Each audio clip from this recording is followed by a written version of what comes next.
worst possible thing you could say when you walk into a car dealership. I spent 5 years with Mercedes-Benz, 5 with General Motors, and the worst thing a person could say when they walk in is, if you could just get me to this payment, we got a deal. So your loan's probably still like 19, which means you got to pay to get out. You're upside down. It's called negative equity.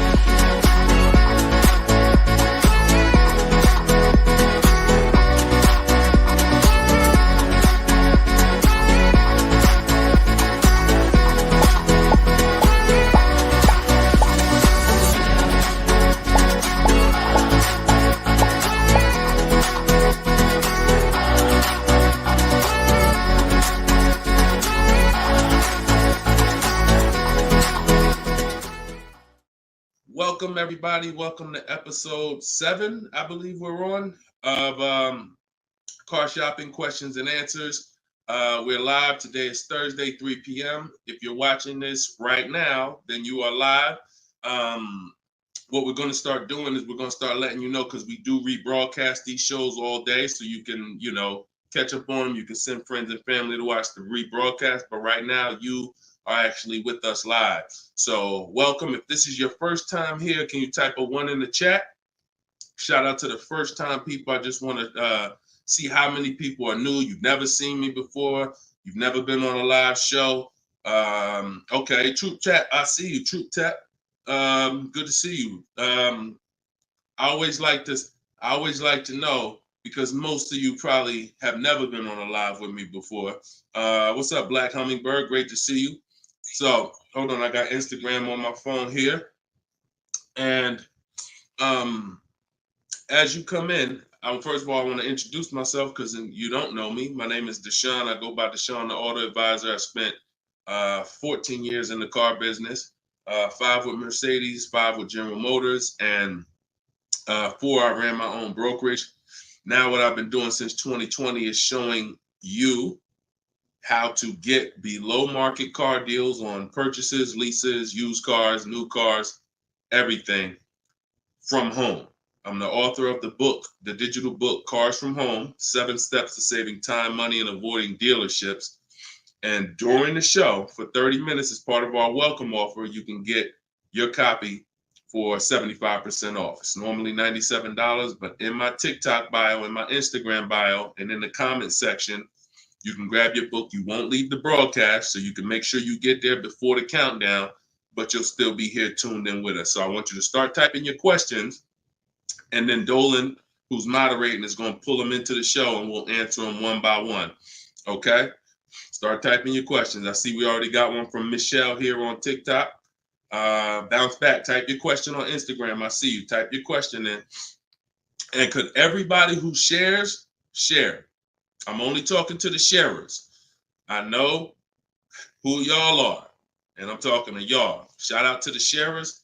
And I'm still trying to find out. I might do a giveaway once a show for the sharers only, but I'm gonna have to figure out how to see them. So I got to figure out, maybe you screenshot that you shared, and we trying to do something special for y'all above and beyond, because we can't grow this show without y'all. The ones who tell your friends, the ones who invite your friends, the one who tag your friends, the one who hit those share buttons. Appreciate y'all. So we got something coming for y'all very soon. Okay? So pull the first question, and Dolan, let's get the show on the road. Okay, this one's from TikTok. Leasing and maintenance versus purchasing and maintenance. Great question. So with a lease, most times all you're doing is oil changes, tire rotations. If you got a luxury vehicle or import luxury vehicle, maybe they require like a brake fluid change. Like when I worked for Mercedes, you had a service A, service B, service A, service B. That's how it usually rotated. And the service B was, a brake fluid change, but it's pretty cut and dry because it's a new car. So versus purchasing, then you're talking about long-term maintenance. Then you're talking about, which if you got a good car, you're usually still doing those things up front. But as you own it long-term, now you're doing things like, you're doing the recommended maintenance. So you might have a 60,000 mile service, a 80,000 mile service, a 100K service. These are all things that come in the maintenance book. And with a lease, 99 times out of 100, we're not doing that. So, you know, it's a very, I'm not going to say we're not doing that, but if I lease, whenever I lease, I'm not doing those services because we're out of the car way before we ever hit that mileage. So big difference, big difference. All right, go ahead. Next one, Dolan. Let's go. Black Hummingbird, and y'all forgive me because I got a little something trying to jump on me, but I'm just gonna flush it out. Praise the Lord, and we gonna get through this. So y'all see me all congested, it's because I am, but we good. My car was totaled in an accident. Sorry to hear that. How long should I wait before I get another one? How long can you wait? You know, I'm not a fan of shopping with my back against the wall, but I'm a fan of, you know, if you are you going to be in a rental car? Are they giving you a rental? Sometimes you only have 30 days with the rental before you have to pay. I don't know if you have a backup car, but you know, that's going to depend. So what you need to ask yourself right now, because you have to replace that car eventually, I want you to ask yourself, and everyone on here, I want you to answer this question: how many years are you keeping in that car that you're buying? But first of all, who's shopping for a car now, or you will be in the next 12 months? Type me in the comments. If you're shopping right now, like Deshone, I'm in the market right now, or you will be in the next 12 months, type me in the comments. Okay, I see you on TikTok. Anyone shopping for a car? Michelle, she's shopping. Okay, if you're shopping for a car right now, or you will be in the next 12 months, type me in the comments. All right, Black Hummingbird. Yep, I see you. El Rel on YouTube, I see you. Jesus on YouTube, I see you. All right. The first question I want y'all to answer, everybody, is how many years you're keeping the next car? How many years are you keeping the next car? This is very important because this is the buying versus leasing question. How many years are you keeping the next car is the buying versus leasing question. So your Black Hummingbird, when you shop, is going to depend on how long you have. If you got a backup car, then there's no rush. If you don't have a backup car, then you need to find out, are they giving you a rental? You know, because that's going to dictate. I can't really give you any more information without knowing that. So if you want to tap in, follow up, we'll try to get your follow-up question here. All right, go ahead, shoot the next one up, Dolan, and let's see if we can get the follow-up for Black Hummingbird. I'm shopping by used. I don't even know what that means. Go ahead, Dolan. Okay, this one's from TikTok. My third live, I need a used car by June 1st, so lost.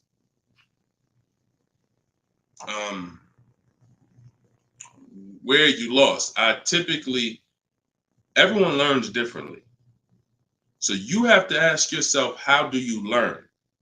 There are people on these lives, we've already gotten DMs and emails saying that people use the show, they use the strategy, and they got cars. So we've already got, and we've only been doing these shows for a couple weeks now. That's because they can learn that way. Somebody else who can't, you got to be honest with yourself, but I give you the information in multiple different ways. In my book, if you're a book person, in my video library, it's up to you. But if you're sitting here, because everything we do on this show, I try to break it down. No, we don't rush through answers. I don't give y'all one-word answers. Every question, we pretty much take it and we break it down to the nth degree. And some of the things you guys have similar questions, so we've answered them on multiple shows. But you have to know how you learn in order for you to win. Okay? If you're lost here, then you could stick around and we'll continue to do what we do here. But you have to know how you learn. That's why we make information available in a multitude of ways. You see people who have my book. Some people could piece deals together with my social media videos, even though they're all different topics. Used cars, buying cash, leases, they're all different types. So you got to really piece them together. Some people do it that way. It's up to you. But don't just sit there struggling, man. Not at the cost of what it costs. Not at what it costs. All my information is available and it's affordable. Some of it's free, a lot of it is free. But every single product I offer, from my coaching program to my book, it's all affordable. So get in where you fit in, brother. That's really the best advice I could give you. All right, go ahead, Dolan. Shoot the next question.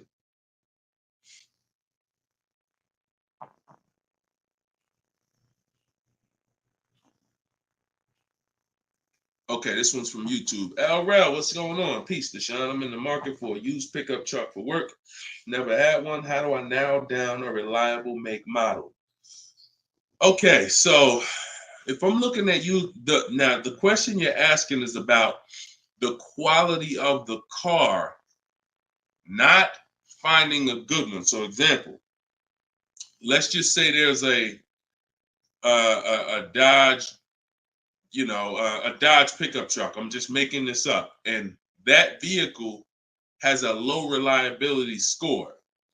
It doesn't matter if I go find a good one and I use my steps, the steps I'm going to go over with you to find a great used car, because the car overall has a low reliability score.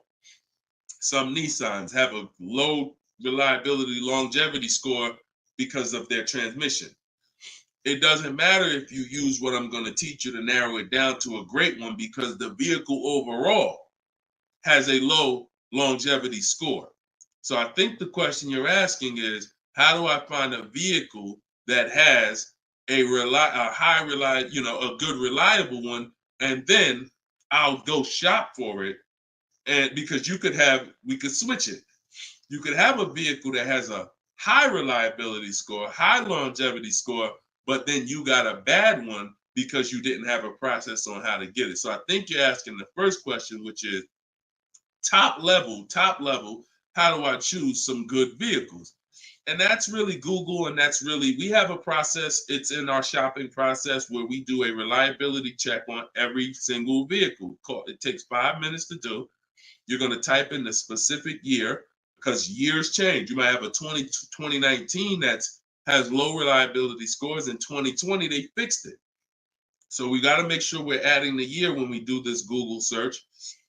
But if I'm looking for a pickup, I'm looking at like a 1500, and I'm looking at, what I need. Some people need 2500 if you need heavy duty or something like that. But then what you're doing is typing it into Google, and you're looking at all the competitors. I'm looking at the Toyota pickup. I'm looking at the Dodge pickup. I'm looking at the Ford pickup. I'm looking at the Chevy pickup. And then I'm just choosing, all right, which one of those do I like? All right, I like those two. Then I'm deciding which one I'm going to like. Now, if you're buying used, you can't test drive it, because you can't test drive a used car until literally you're ready to take it home. You can't go and test drive one here, because the one you end up getting may drive totally different. That's just the way it is with used cars. So oftentimes what you're doing with used cars is you're looking at it, you're looking at videos on YouTube, but you're going to narrow it down to what you like, usually what you see in supermarkets, parking lots, on the road. Oh my goodness. Lord Jesus, help me get through this. And then what you're going to do is you're going to do that reliability check. So you go to Google, you type in the year 2019 Toyota Tundra reliability. Then you're going to skim that first page. So that first page of articles is going to tell you all you need to know. If you see low scores, if you see 7 out of 10 reliability, just skim that. Don't pay attention to any site from a dealer. This is part 4. This is in my book, because this is step 4. Because the next step after this car passes this test is now we're going to shop for it. You can't skip this. So that's why this is a really good question. Some of you are skipping the process of doing a reliability, longevity, and initial quality check on the cars you're getting. And that's why you get cars that are in the shop every 90 days. It's not because you bought a bad one necessarily. It's because the car itself has a low rating. Transmission's going out on you because you didn't do a longevity check to see that that car is known to have transmission problems at 80,000, 90,000 miles. So if you skip this little 5-minute step, it could cost you thousands of dollars. So you want to do that reliability, skim those articles. And then because you're keeping long term, you're not leasing, you're going to do the same thing with longevity. So you're going to type in 2019 Toyota Tundra longevity. And that's when you're going to see what they're saying about the car long term. Does it, transmission issues, engine issues? Sometimes it'll say right at the top, these cars are known to last 200 to 300,000 miles when properly serviced. Then then the only mission is, all right, the car itself has great scores. Now I have to find a good one. Okay? That's step one now. Okay? That's where you start. Great question. Okay, go ahead, Dolan. Shoot the next one up. All right, we got Philip on Facebook. Would you say buying or leasing is better right now? Also, what about down payment with leasing? So, all right, you should never be in a position where you're asking yourself, should I buy or lease this car? Based on what you feel. Yeah, so I feel like I should buy. No, the buying or leasing question is based on how long you're keeping the car. I have something that I do that I teach called the 8-year rule. The 8-year rule says that if you're not buying a car to keep at least 8 years, you should be shopping for a lease. Reason being is there is no way for you to get a great deal on a car if you buy it when you should have leased it. Because lease deals, when you get a great lease deal, it's so good, it's so low, it's so much less money out of pocket that it will take a buyer years to catch up with you. We did a scenario in the last show where we compared this deal that one of our students got, Frina, who uses my stuff. And anyone who's using my stuff is going to get these deals if you follow my process. It's not, you don't have to be great. You could be a bad negotiator. It doesn't matter. As long as you know how to use a computer and do copy and paste, you can get these deals. But we compared her deal, which she got at $579 a month on this $65,000 car, and we compared it to a purchase, which would be literally $900, $1,000 a month. So how do we make this decision? Very simple. If you are not buying your car to keep for 8 years, you should be leasing it, because in the middle, y'all know when I break this out, if you've been on the show before, this is the depreciation scale. This is how your car goes down in value. I know some of you have been taught, I want to buy my car, I drive as much as I want. I don't want to pay for the miles. But you're paying for your miles. Because check this out. You buy your car here for $30,000. A year later, even if you don't drive it, it's no longer worth $30,000. At best, it's worth $22,000. If you don't drive it 1 mile, it's probably worth $25,000. You lost $5,000 and you never drove it 1 mile. That's depreciation. So your car is depreciating like this. Year 1, year 2, year 3. That's why you flipping these cars, buying cars, trading them in 6 months, a year. You're losing at least $5,000, $10,000, but they'll hide it in a monthly payment. See, a cash buyer, you never do this. Some of you who are like, I pay cash, you never do it. You never buy a car, turn around, I don't like the car, I'm gonna trade this thing in. Because when you come in and they tell you, well, I know you just paid 35, but we can only give you 28. I just bought the car 6 months ago. You know what I mean? I lost $7,000 that fast? Yep, at least. You're like, all right, I'm not doing that. But with a payment, they'll hide it in a payment, and you don't understand. You just lost $7,000 in 6 months. So this is how you have to see this short-term ownership when you buy a car. My car is going down in value 20% the first year, 15% the third year. It's losing thousands of dollars. But if I keep it a long time, 7 years, 8 years, it starts to level out where I'm not losing that money anymore. If you have a car outside your house right now that you've had for more than 8 years, I want you to type the number of years you've had the car. Everybody on here, we're live. This is our 3 p.m. Thursday live show. This isn't a rebroadcast. So tell me right now, everyone who has a car outside, type how many years you've had the car. How many years? If it's 8, if it's 9, 10, 12. Had somebody on the last broadcast, somebody said they had like a 15-year-old car outside. You'll notice this, Gilda, you got an 11-year-old car outside. Here's what you'll notice. Your car is no longer losing value like this every year. Your car is no longer losing value like this every year. You're going to look and say, if let's assume right now, Gilda, your car is worth, I'm just making up a number. I don't know the car, nothing. Let's say it's worth $8,000. A year from now, it's going to be worth close to $8,000. Probably worth $75,000. That means you've won. So when you're trying to, when you are buying, wow, Carol's Care has a 18-year-old car outside. So that means you've won, because this is how you win with a purchase. And pay very close attention to what I'm about to say. You don't win when you pay off the car. You pay off the car, but your car's still dropping like this. You didn't win yet. You didn't win yet.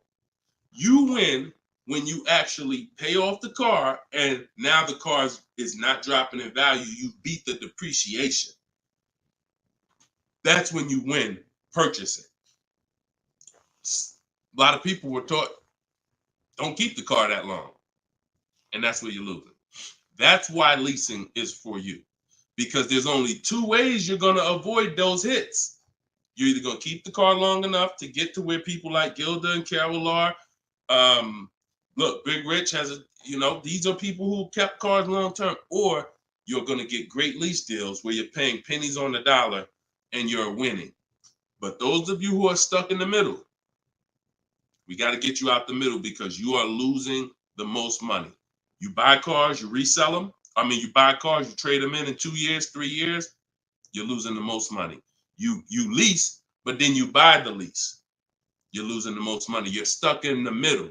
You got to pick a side. There's only two ways to win. Great lease deals, long-term ownership. Anything in the middle, you're losing thousands and thousands of dollars in depreciation. All right, we clear? All right, perfect. Shoot the next one up, Dolan. I see you, Luscious. I purchased the book. Awesome. Congratulations. Enjoy it. This whole show is sponsored by my new book, y'all. It's called Car Shopping. It's called Cars from Home. 7 Steps to Saving Time, Money, and Avoiding Dealers. So we have a welcome special. So you can get your book for 75% off the whole broadcast. Well, 30 minutes. It's normally $97, but you can get yours. We're rated 4.94 on Goodreads. You can get yours for $24 as long as you get to my bio before the 30 minutes expires. And $97 is a great price. Because here's the thing. I got a lot of books on my shelf. I cannot tell you a lot of books that saved me a lot of money. And my goal for this book was to be one of the books where you look at and say, man, this book right here has saved me thousands and tens of thousands of dollars.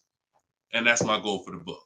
And we've been doing well at that. So, all right, this one's from Instagram. Mission Green. I'm in a purchase for 2 years with negative equity. Want to get into a lease. How can I walk away with the least out-of-pocket cap? So, you're in a purchase right now. You realize, Deshone, I'm not keeping my cars 8 years. I want to transition to a lease. Okay, so what you're going to do, the first thing you're going to do is an equity assessment. Equity assessment is when you find out you're going to get the highest bid, because we never sell a car. We don't trade cars. We never replace a car without getting bids on it. We never buy a car without getting bids on it. We never take a loan without getting bids. So what we are doing is we need to get bids, because bids are going to tell us what is the highest offer we can get for our car, which means that would be the smallest amount of negative equity we could possibly have. So as you get these bids, you're going to get your payoff from your bank, call your bank, get your payoff, then go to CarMax. We like to get 6 bids. CarMax, Driveway, Carvana, Kelly's Blue Book Instant Cash Offer. Do not use kellysbluebook.com. It's nothing but a marketing website that it does us no good. Kelly's Blue Book Instant Cash Offer. Auto Nation Sell My Car, and Car Guru Sell My Car. Now, that'll get you 6 offers. And once you have those 6 offers, you'll know this is what my best case scenario is when it comes to my negative equity. That's my best case. There's 2 ways to get out of negative equity and get a car. There's 3 ways to get out of negative equity, but one of them doesn't lead to a car right now. So we're talking about the first option. That's what you do, and you want to pay the difference. So you're going to get all those bids, and you're going to look and say, okay, I got a $4,000 negative equity if I sell my car to AutoNation. They're the highest bid. Highest bid, $4,000 negative equity. I would not be taking any other money other than the putting it to the negative equity. If you got $4,000 in your pocket or anything and you're like, hey, should I put this down? No, we're going to get the next car with no money down.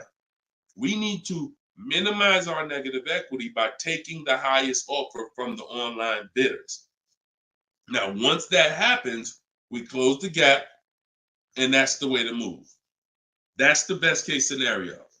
So if you can't do that, then what you're going to do is you have to trade. This is the only time we trade cars. There is no other time where we are going to trade a car, because you don't get the most money trading a car. You don't get the most money trading anything.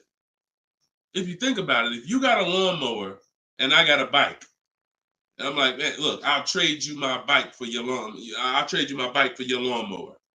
Neither one of us is really getting the most money that we could get. That's a trade. It's like a little compromise. I take a little less because I got something you want, you got something I want. It's different than me saying, you know what, I got a bike. Let me see the most money I can get for my bike, and then I come back and pay you for the lawnmower. And this is how you have to see it. This is why we don't trade. Because when you trade, you're not making the buyer win a bid. You're not making the buyer bid. You're just saying, whatever you could pay me, I'll take it. That's why the first option I just laid out is the best option. But some of you don't have the cash to pay the difference. So you have to now forget about the old car right now. You shop for your new car and you get bids. So let's just say in that example, I find out I'm you. I can't cover the difference and sell to the online bidders. Now I'm going to start shopping for my lease. So let's say I'm shopping for a Jeep Grand Cherokee. I get my offers. I find out who wins the bid. I identify you're the highest bidder, and I'm going to that dealer and saying, okay, you're the best bid. Can you tell me what you could pay for my old car? I'm not telling them what I owe. That doesn't matter. I'm just seeing, what could you pay for my old car? And then I'm going to have them get an offer. Now, it's not, in 99% of the time, you guys, it's not going to be what you thought it was. If your highest offer over here with the online bidders was 22, do not think that dealer who won the bid is going to say, I'll give you 22. They probably say, the most I can pay for it is 20. And you have to take it because they can't win both bids. That's just almost impossible. The fact they're going to outbid all their competition on the car you're trying to buy from them. So I beat all these other Jeep dealers to win your business, and I'm going to beat CarMax, Boom, Driveway, all these other companies and pay you more for your trade. That's not going to happen. So that's why I say the first option is the best, because the second option, you're going to have more negative equity because the dealer cannot pay as much as the online bidder. So now that's what you would do, and you would tell them, okay, please add it to my deal, and you'd have to roll it into the lease over there. Third scenario where you can't get out is if you have too much negative equity. You're either going to need cash or you're going to need to pay the loan down. It's that simple. Because when you bring that negative equity over, the bank only has a certain amount that they're going to approve. If you're buying a $40,000 vehicle, they're not going to approve $55,000 because you got all this 10 grand negative equity, 12 grand, you're just trying to slap it on. You can have a 900 credit score. That's why I call negative equity the bad credit for people with good credit, because it can literally prevent you from getting a car. So that's when you have to pause, or you got to put money down to try to get within the loan to value ratios. And that's why I say stay out, get out of negative equity and stay out of it. And 99 times out of 100, the reason for your negative equity is you don't lease. You don't lease. You buy cars, you take out 5-6 year loans on them, God forbid longer, 7 years, 8 year loan, and then you trade those cars in before the loan's paid off. That's what's happening 99 times out of 100 to cause people negative equity. And we got and that's the cause. So I just gave you the solutions, but I also want you to know the cause. And that because you're already moving to a lease, you already understand, which is good for you. You already understand, all right, I'm not buying cars anymore until I want to keep something 8+ years. I'm going to start leasing. So this should be your last time ever having negative equity. Okay? Great question. All right, Dolan. Let's throw the next one up. Great question, Mission Green. All right. We are live, y'all. It's our Thursday, 3 p.m. live show. Shoot your questions in. Dolan's going to pull them in one by one. We're going to try to get through as many as we can. What's the best way to start about negotiating from the online price? Is this for a new car or used car? This is RT. I don't want to mispronounce your name. How do I get your book? S. Lewis, it's in the comments. Dolan, can you make sure we got the comment for S. Lewis here on YouTube? For those on YouTube, in the comment, we should have a pinned comment where you can just click it.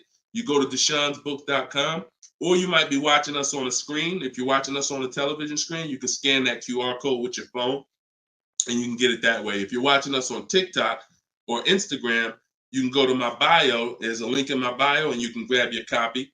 And you won't leave the broadcast. You'll still be able to hear us, but you can get your copy before that 30 minutes expires and the book goes back up to $97. Okay, when are you really live? I'm live right now, TFD. I don't want to mess up your name. So, all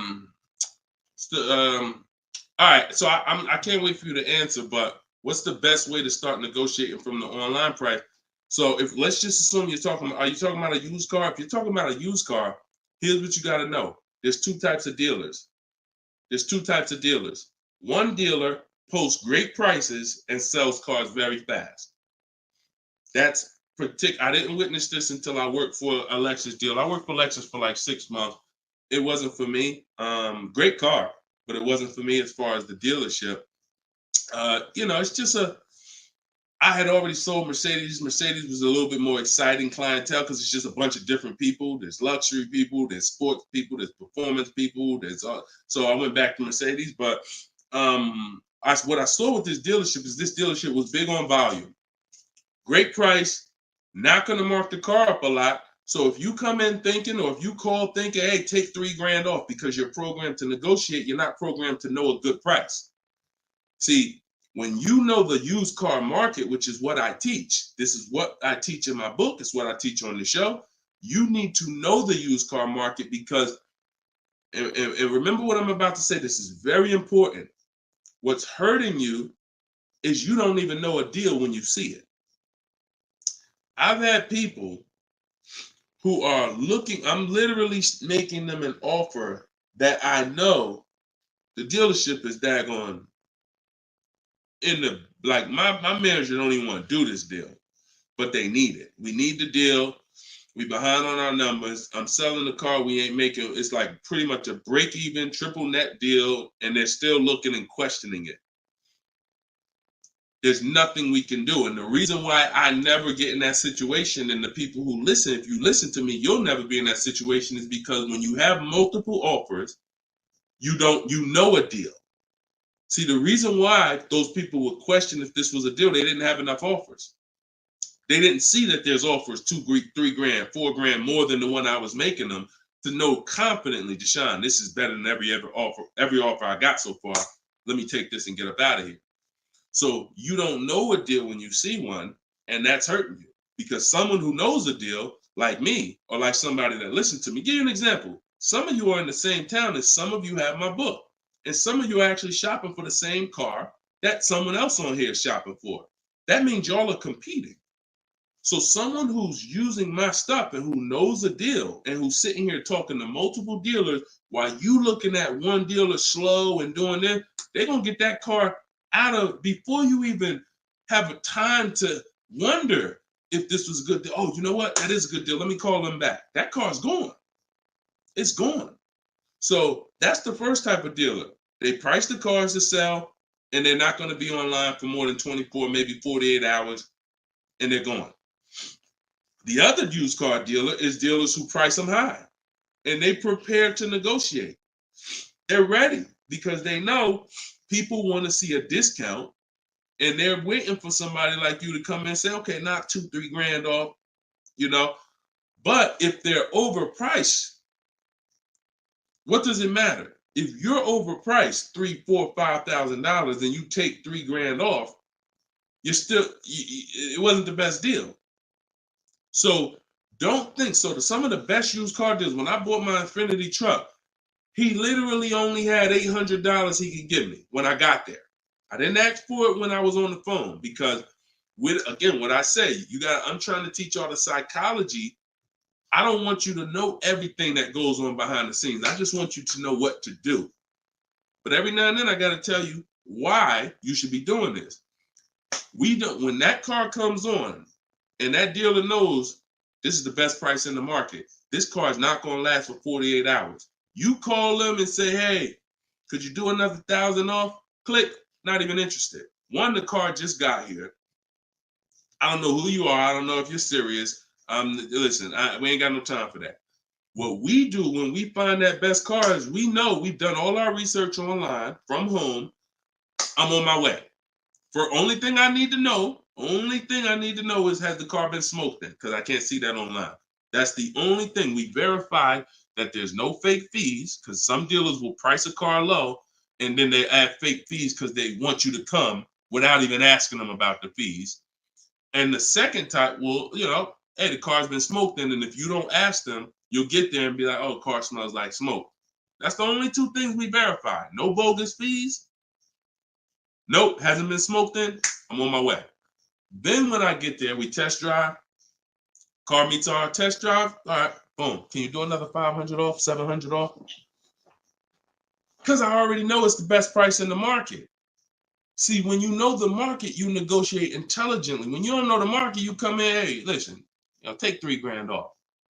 You don't realize you look ridiculous. I don't want you looking ridiculous saying, yo, man, I can't do it. You haven't done your research. I don't want you leaving, oh man, that dealer don't want to make a deal. No, you didn't know a deal. And you leaving and you like, oh man, I'm gonna find somebody. So this is the science of car shopping online.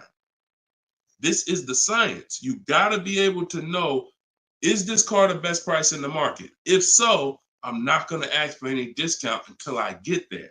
Because once they see me, I drove it, they know I'm serious. I know the car's the best price in the market. Hey, can you do another 500? Even if they say no, I know they won. All right, I won. But if they say, yeah, listen, I wouldn't normally do it because the car just got here, which is true. I know that. But, you're here. We want, all right, $500, we got it. Or, hey, look, can we split it? I really don't have the room. In which case, we know they're telling the truth because we know the market. You got it. We'll do it. This is how you get below market used car deals. You don't just stumble onto them. You get what I'm saying? Is everybody clear on that? Type clear if y'all are following what I'm saying. Clear if you're following what I'm saying. You're not going to accidentally stumble into a below market deal. It takes strategy to get below market deals. If everybody could get below market deals, they wouldn't be below market deals. They'd be average deals. Does that make sense? All right, glad we clear. I see you, Michelle. All right, shoot the next question up, Dolan. Let's roll. Let's keep it going. I see you, Rose, on Facebook. All right, Blooming Chosen One from Instagram. Almost done closing at 1%. Let's go. Come on. Come on. That's what I want to hear. Come on. If y'all don't understand, Blooming Chosen One is about to close a 1% lease deal. That means her lease pay, I'm assuming that this is a woman. I can't see, so forgive me if there's no picture. She's about to close a lease deal at 1%, which means her lease payment is 1% of the MSRP, no money down. I just want to make sure it's clear, chosen one. We don't, if it's money down, it's not 1%. It should be like $400 a month. I'm giving you $400, car's $40,000. That's 1%. So, any tips on techniques for finding great deals on insurance? I use Insurify or I use Jerry. These are apps that shop on websites that shop multiple carriers. And I know it's Kayak and stuff like that, but what I found is Insurify has like insurance companies that we don't know about. It's painful shopping for insurance unless you have something that's actually, because think about all the insurance companies around us that will want to give us auto insurance. We don't know about them now. Small companies, they don't have the advertising budgets. So you want a tool that's going to connect you with all these insurance companies, not just the big name ones that we all know, Liberty Mutual, State Farm, that got the, $1 billion marketing budget. Some of the smaller insurance companies, we want to get those offers. And so Insurify.com, I'm not sponsored by them. I just love multiple offers. So I love multiple offers. And so any tool that gets me multiple offers on anything, I love. So yeah, that's what I would say. So keep me posted. I told you, I want to see your deals. See, she ain't even say what car she's looking at. That's how we know. See, people with no skills, all they talk about is the car. Just got the new Range Rover. Yep, just treated myself. Retirement gift. All they talk about is the car. And I'm not stepping on your toes, but you like Deshone, that's me. That's me. I know who I'm talking to. When you start getting skills and buying cars, making people bid 90 minutes from home, using my systems, the first thing that you're excited about is the deal. The car is second, but the deals, once this deal's closed, now I'll get excited about the car. All right, good job. Great job. I love it. Go ahead, shoot the next one up, Dolan. All right, from TikTok. Is it true that there is no need for down payment? That if you do it, it goes to the salesperson's commission. If you do it wrong, if you are doing a down payment, it's between you and the lender. If you go in and you're a payment shopper, then your down payment is usually going to go to commission. A payment shopper says things like, how much does that car cost a month? Okay, that's a little high. Could you get it to, could you get it like under 6? As a payment shopper, no idea about the numbers, just talking about payments. If you stop doing that, and if you've done that, see, I don't want to, look, I hope we're building a community here where people could be honest. If you've done that, type ouch in the comments. If you've gone into a dealer, looked at a car, and said, how much those run a month? What kind of monthly payments are on those? And I know that there's some people who are not gonna be honest, but this is how a lot of people shop. It's a payment thing. Yeah, okay, I appreciate it. I see. All right, I see we got some. All right, we got some people being honest in here. I see you. I see you, Michelle. I see you, Bye Lion. Not Michelle. So that's where you get in trouble. So what do you do outside of that? You separate the payments from the car. The payment you handle when you're shopping for, look, Byron on YouTube said, ouch, just experienced this past weekend. It's terrible out here. It's great out here for us, okay? It's terrible when you have no strategy. It's terrible if you're winging it. It's great out here for us. Like, and I'm not even saying that, underplaying that. Like, I've been doing this so long, and I got just so many people that done learn from me, and so many people getting cars. I got a private group, so I get to see this stuff. You know what I'm saying? If you guys been on these shows, I share people's stuff. I share Tope stuff, Greg's deal. This is our book, 4.94 on Goodreads. Get your book 75% off, or you can wait and miss the 75. You can pay $97. Either way, it's worth it. Either way, but $24 is better than $97. In my TikTok bio, you got 30 minutes, or in my Instagram bio. But check this out, Kimberly's deal. She saved 20 grand off her Maserati. Look, Bonita, Middle of the pandemic. So we've been hearing since we started this whole thing, yo, it's terrible out here. Man, there's no deals out here. Middle of the pandemic. Look, December 2022. Blood in the streets. Kia Telluride, one of the most popular vehicles of the last 3 years. Bonita, from home. Kia, 2023. 600 down, 600 a month. People paying $800-900. It's people right now that's going to watch this broadcast that has this particular car paying $700,000-900,000 a month for it. This same vehicle. So, Charles, Hyundai Palisade, top 5 most popular vehicles the last 5 years in this category. Look, $597 a month, $48,000 truck. So it's what you know. In fact, it's what you don't know. So I would tell you, yes, when you are winging it, when you shopping, when you just winging it, yeah, Byron, it's gonna seem like, man, it's horrible out here. When you step back and start using my bidding systems and letting these deals come to you, letting loans come to you, you're gonna feel like you're in control. You call the shots. Okay? So that's what I want everybody to know. It's all perspective. You know, somebody who's never had a fight in their life may be like, oh, shoot, I'm gonna lose this fight. Mike Tyson, he's not worried about losing a fight. And I hope he's not throwing this fight. So, another end. It's all about what you know. You learn better skills, you get different results. You keep the same skills, keep shopping like our grandparents shop, keep shopping like our parents shop when there was no internet, keep shopping like it's 2005, you're going to get those same results. All right? Everything I'm talking about, y'all, is in my book. This whole show is sponsored by my book, Cars from Home, 7 Steps to Saving Time, Money, and Avoiding Dealerships. My whole shopping system is in there. You can get yours in my bio. I just said that. So go ahead, Dolan. Shoot that next question up that you had up on the screen. My lease is up this year, but I'm over 4,000 miles, and a car dealer just told me if I lease again that I'll have to pay for the over miles. What do I do? Okay, I want you to know something, and I want you to hear me clearly. Dealers who tell you they'll cover the mileage. I know some of you have heard this in the past. You know, my dealer said if I release a car from them, they took care of the mileage for me. No, they didn't. No, they didn't. Mileage is never taken care of because mileage is between you and the bank. You told me you were going to drive this, the bank, not the dealer. Dealer has nothing to do with the car. Once you drive off the lot, it's between you and the bank. It's between you and the leasing company. So when you go over miles, the bank says they told us they were going to bring this car back with 36,000 miles on it. They already have an estimated value of what they're going to sell the car for, and it's based on 36,000 miles.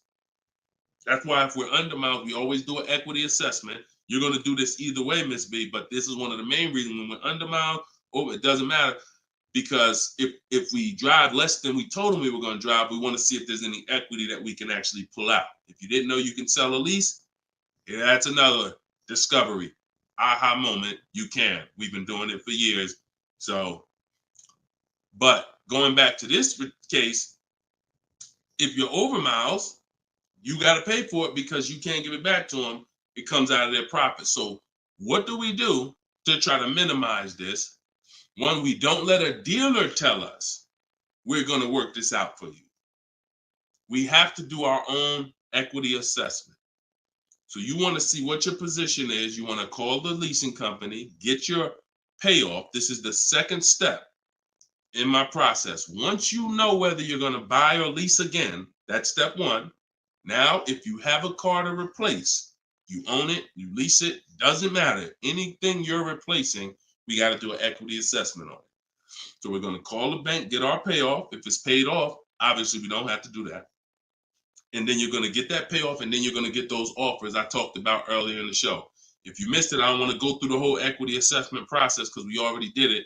And for the people who've been on here, I don't want to repeat the whole thing. But if you go on YouTube, if you go on Facebook, you'll be able to see the broadcast. Go to the section on equity assessment and follow that process, because you need to see, can I sell this vehicle and break even, get out of it?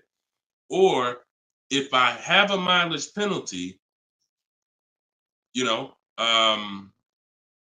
does it make more sense for me to actually get out now, which in a lot of cases it probably won't because you have payments remaining.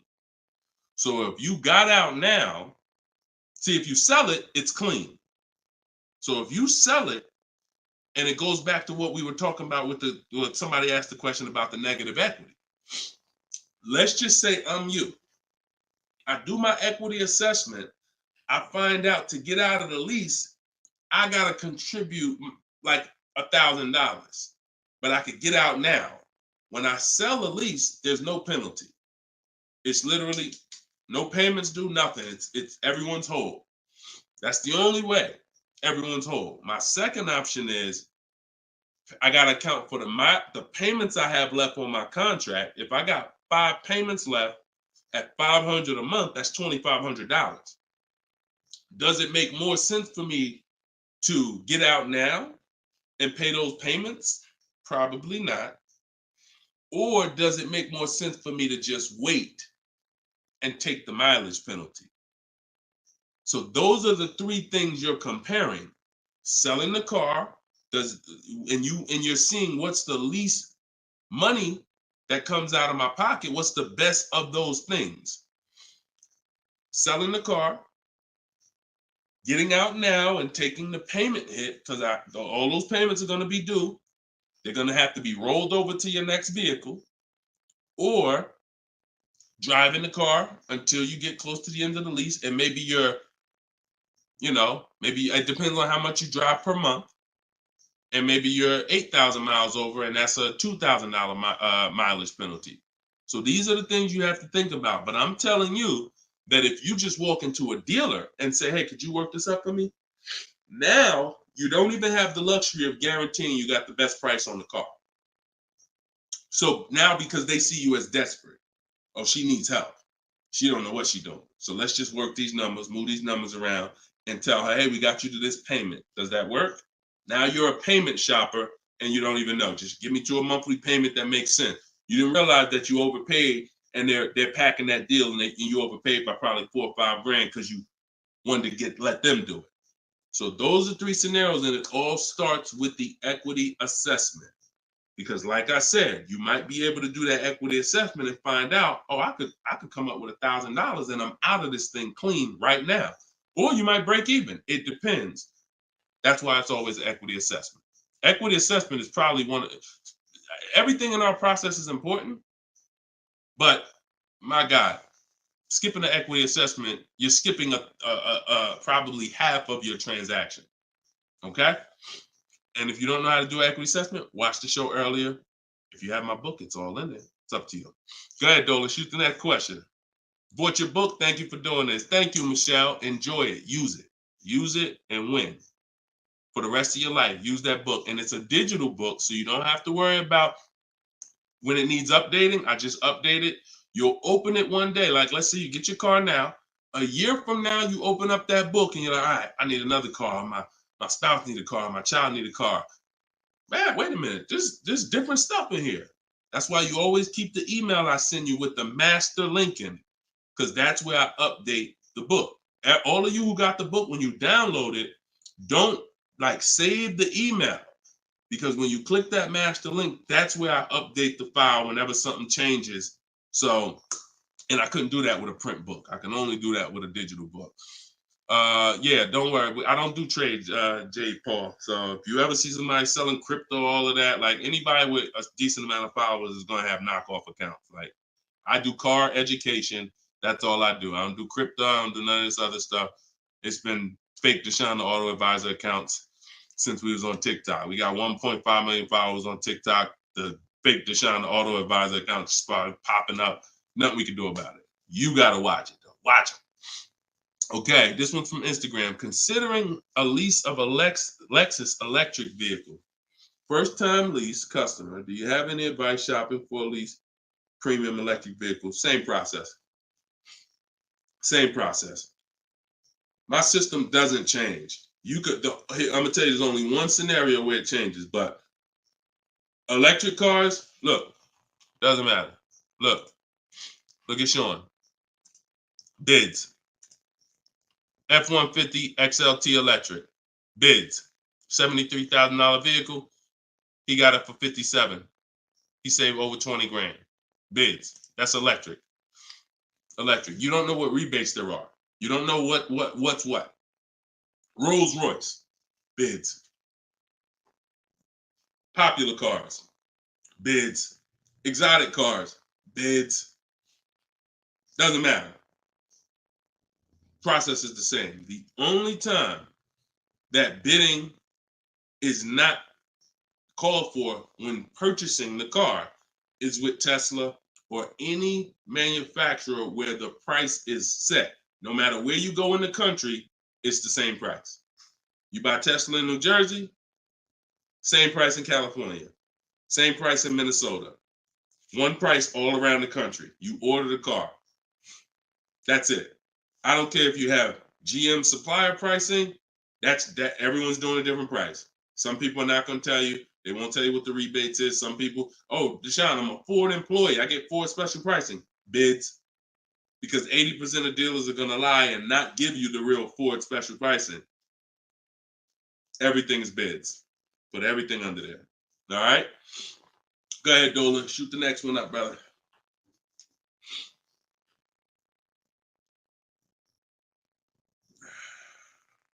No, you don't bid. You don't bid, Coco. You're making people bid. This one bounced back, Brian from Instagram. What's up? Hey, bro, I recently financed the BMW 330M, but the problem is they gave me a high APR. Sounds like a payment shopper. Listen, we got to take responsibility. You accepted a high APR. Now, how do you get out of it? Only way is to refinance. You can refinance or sell a vehicle. And so bids, what we do is, see, now let's just say for an example, you use our system we call the bank bidding war. Bank bidding war is 3 rounds. We check to see if there's any special interest rates. 1, no special interest rates on the car, which a BMW 330M, probably not. You never know. But then if there's no special interest rates, we go and we get bids and we find a dealer that's going to sell us the BMW M for the lowest price. And it doesn't matter, popular cars. I had a young lady earlier this year. Well, no, that was last year. She was looking at the brand new X4M, redesigned, just redesigned, brand new body style. She got her offers. Best offer was $3,000 below MSRP. Worst offer was like $5,000 over MSRP. Brand new, newly designed, fresh in the country. No one's ever seen it. Bids, she got $3,000 below MSRP. When people are paying thousands more than that. So it doesn't matter the car. Now, once we, but that's that's the part where I say you separate the loan from the car. You separate the loan from the car. We find the dealer who's going to sell us the car for the lowest price. Once that's done, now this is when we talk about the second round of the bank bidding war, which is my bank, my credit union, online lenders, not the dealer yet. The dealer is round 3. The dealer's banks, the dealer's credit unions, that's round 3. That's the final round. Second round is I'm coming home, getting my bank, my credit union, online, giving them my information, going online, car loans online, looking at everyone that I can find that gives car loans in my area, letting all these people run my credit, because if you do this right, it doesn't affect your credit other than one hard inquiry. It shows all the inquiries on your report, but when you rate shop using the bank bidding war strategy, at the end of the window, it only weighs on your credit like one hard inquiry. But you got to do this in this small window. It takes 2 days. First one is all of those bank, that's the round 2. So now let's say my best rate from that round 2 is 7.9 interest rate. Okay, round 2's done. Now I'm calling the dealer who won the bid, who has my car waiting. I already reserved it. And I'm saying, okay, my bank or this bank gave me 7.9. If you guys can beat it, I'll give you the business. Now round 3 starts. with the dealer going to work.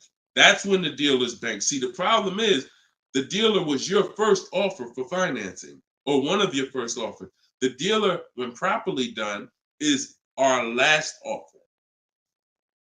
And so if he came back and at the end of those rounds, 8.99 was the best rate, you wouldn't have a question. You wouldn't be questioning it. You wouldn't be saying, oh, man, how do I get? You would still be considering refinancing because that's still the solution. Whenever rates get lower, you refinance.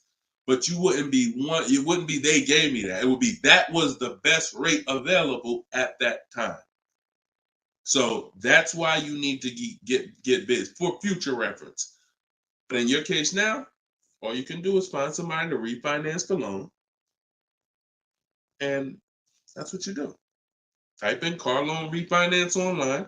Call your bank, call your credit union. Hey, I'm looking to refinance and see if they can be 8.9. Okay. For future reference, though, bank bidding war. Okay. And that's we gotta we need to. I want to get you to the point. You gotta. It's up to you. Use this. Everything I'm telling you is simple. Nothing I'm telling you is rocket ship building. This is all simple online processes from a computer. We got grandmothers doing it. We got introverts doing it. Doesn't matter. We don't even talk. Has anybody heard me say anything about talking? No. We're using online tools to get these processes done. That's why they work for everybody. If you had to talk, then yes, you could mess it up. But this is for the future reference. We want to guarantee that we got the best price. And the only way we're going to do that is with bids on everything. Okay? Go ahead, Dolan. Next question. Great question, though. All right. This one's from TikTok. Can24 Loco. Is a lease worth it if I know I'm going over the miles? You pick your miles. You pick your miles. I had somebody no, I don't even want to talk about him. He somewhere along the line they told him it was okay. So you pick the miles on a lease, and I would never in a million years pick less miles than I need. 10,000 miles per year, 12,000 miles per year, and here's what happens: if you see somebody who's intentionally picking less miles to save $20 and to go from 10,000 miles a year to 12,000 miles per year is probably like $20 a month. To go from 12,000 to 15,000 for most cars is probably another $25 a month. So the difference between 10,000 miles per year and 15,000 miles per year, 15,000, no penalties. Deshone, I know I need 15,000, but I took 10. So you're going to do 15,000 anyway, and you're going to be penalized for the 5,000 per year over at 25 cents a mile. Instead of paying the additional $45 a month, which would be way less than the penalties, because 5,000 miles per year, 15,000 miles over at 25 cents a mile is $3,750. $45 a month times 3 years is $1,620. Numbers are numbers. $45 a month more to my lease contract from the beginning, because that's the mileage I really need. I'm paying $1,620 extra over 3 years to have a comfortable lease experience, no penalties, and I can enjoy my lease. Versus taking 10, knowing I'm going to drive 15, and then looking and saying, dang, I'm over miles by 15,000 miles, and how can I avoid this almost $4,000 bill that's coming? Choose your mileage wisely. Deal structure. Step 3, I got a whole step in my process on deal structure. This falls under deal structure. So we never take a lease knowing we're going over the mileage. We just never do that. We're setting ourselves up to not enjoy the lease. For what? That's it. Step 3 in my process, I got part of deal structure. I got a section in my book on this, is choosing your mileage wisely, where you look and estimate how much you drive, Or if you have a car, you just look back and say, all right, I drive 12,000 miles per year. You can look back at what you drove. If you don't have a car, then you're just going to look and say, all right, how many miles do I drive to work? Okay, and you add the miles up, and you'll see throughout the year. Oh, plus I'm gonna take a vacation. I want to go down. I want to go on vacation 2 times a year. That's gonna be another 1,000 miles each. All right, perfect. I need 14,000 miles a year. It's a 5 to 8 minute exercise, but you haven't been taught to do it. So there's nothing in my. I don't skip anything because I've been doing this since 2006. I've seen thousands of scenarios working in dealerships, General Motors, Mercedes, thousands. And every time I see something that is horribly wrong, that's costing somebody money, I just made sure I added it to my process. Okay, I'm gonna make sure anybody who listens to me doesn't do that, because this is what happens when they do that. So we got to choose our mileage wisely to actually enjoy our lease. Okay. All right, y'all. Look, we hit 1 hour and 6 minutes. I'm gonna wrap it. I usually try to go like 1 hour and 15 minutes, but as y'all can see, I'm actually struggling to get through this. I need to go and get me some tea, and that's what I'm gonna do. This is our second show for the day, and some of you may be watching us on a rebroadcast, but right now we're live. We've been live Monday, Tuesday, just so y'all know, and I'll probably have a link in my bio by tomorrow to our calendar. But most days we're going live Monday and Tuesday, Thursday and Friday. We're going live at 12 noon Eastern time, 3 p.m. Eastern time. So that's when our show is going to air live. And every time you see us on a rebroadcast, we're going to have a sign on the top that says rebroadcast. So y'all know, okay, this is a rebroadcast. In case I couldn't watch the whole show, I was at work. So we rebroadcast all the time. But yes, always a pleasure, y'all. Let's keep winning. Shout out to the people who got my book. I appreciate y'all. Thank you to those who reviewed it, who helped us get to 4.94 on Goodreads.com. I appreciate you, and continue to use the book and continue to unlearn the bad stuff you learned about car buying. If you don't hear me say it, that's because I don't do it. And no one who listens to me does it. You hear somebody say, yeah, I was in the dealership. I was in there like 4 or 5 hours, but man, I was using what Deshone teach. You wasn't using what I teach, because we're not in dealerships more than 30 minutes. 30 minutes, tops. If we in there for more than 30 minutes, you could clearly say, this ain't what Deshone teach, because I'm only here to test drive, or I'm only here to pick up my car if they don't deliver. That's the Cars from Home way. So you can get your book in the bio, 75% off, as long as you didn't miss the countdown. Even if you missed it, it's $97. Great price, but all right. Let me get up out of here, y'all. And always a pleasure. God bless y'all. And make sure you like and subscribe if you enjoyed the content. Tell a friend. All right. I'll see y'all on the next show. God bless you all.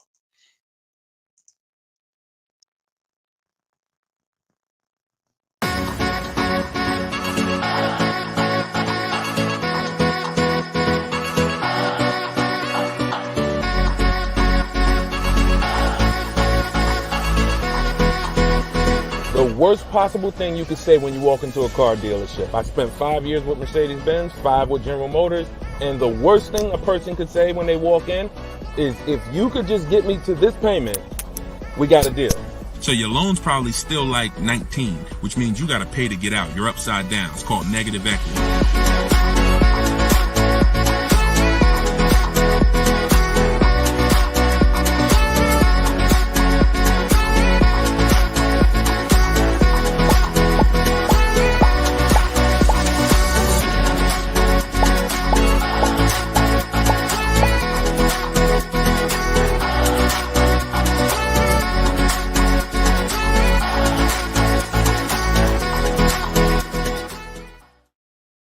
What is going on, everybody? Welcome to episode 9. Maybe episode 8. Either way, I'll make sure the right episode is in the comments. But welcome to Car Shopping Questions and Answers. This is our live show. It is Monday. This is our noon show. We want to make sure that you know when we're live and when we're rebroadcasting. So every time you see the rebroadcast, you'll see a badge that says previously recorded or rebroadcast or replay. But whenever you don't see that badge, then you know we are live, and you can engage with us and ask your questions, and we will make sure that we get through as many as possible. So come on in. Everybody just come on in. I'm actually just sharing this broadcast on Facebook now. And on TikTok, welcome. I see you, Claudia. I see you, Dreamer. You guys can start typing your questions in. And let's do a little housekeeping first while we let the first couple questions come in. If you don't know me, this is your first time ever on a live with me, type the number 1 in the comments. I want to give a welcome to the first time people who've never been on a live with us before. And welcome back to the people who've been here before. I'm your host, Deshone. I'm known as Deshone the Auto Advisor. I spent 14 years in the car business with Mercedes-Benz, General Motors, and running my own brokerage. And now what I do is I teach people the science of car shopping from home. I'm the author of Cars from Home, my new digital book, 7 Steps to Saving Time, Money, and Avoiding Dealerships. And everything that I talk about, everything if you've seen any of my social media videos, everything is based on one of the 7 steps in our shopping system. So we don't hold back. So you guys can come in. I see a lot of people on TikTok coming in. Could y'all start tapping the screen if you're going to spend 10, 15 minutes with us? We're usually here for at least an hour. If y'all can start tapping the screen so we can let TikTok know we're about to talk some serious money over here. Frankie, I see you. Good to see you, Frankie boy. Thanks for sharing. Shout out to the sharers. And whenever we have the first question, we will certainly get down to it. Also, if you, all of you do have the opportunity to get my new digital book at 75% off. I always like to let you know about this welcome offer. The book is normally $97 and it's currently 4.94 stars on Goodreads.com. So thank you to all of you who have taken the time to rate the book, to review the book.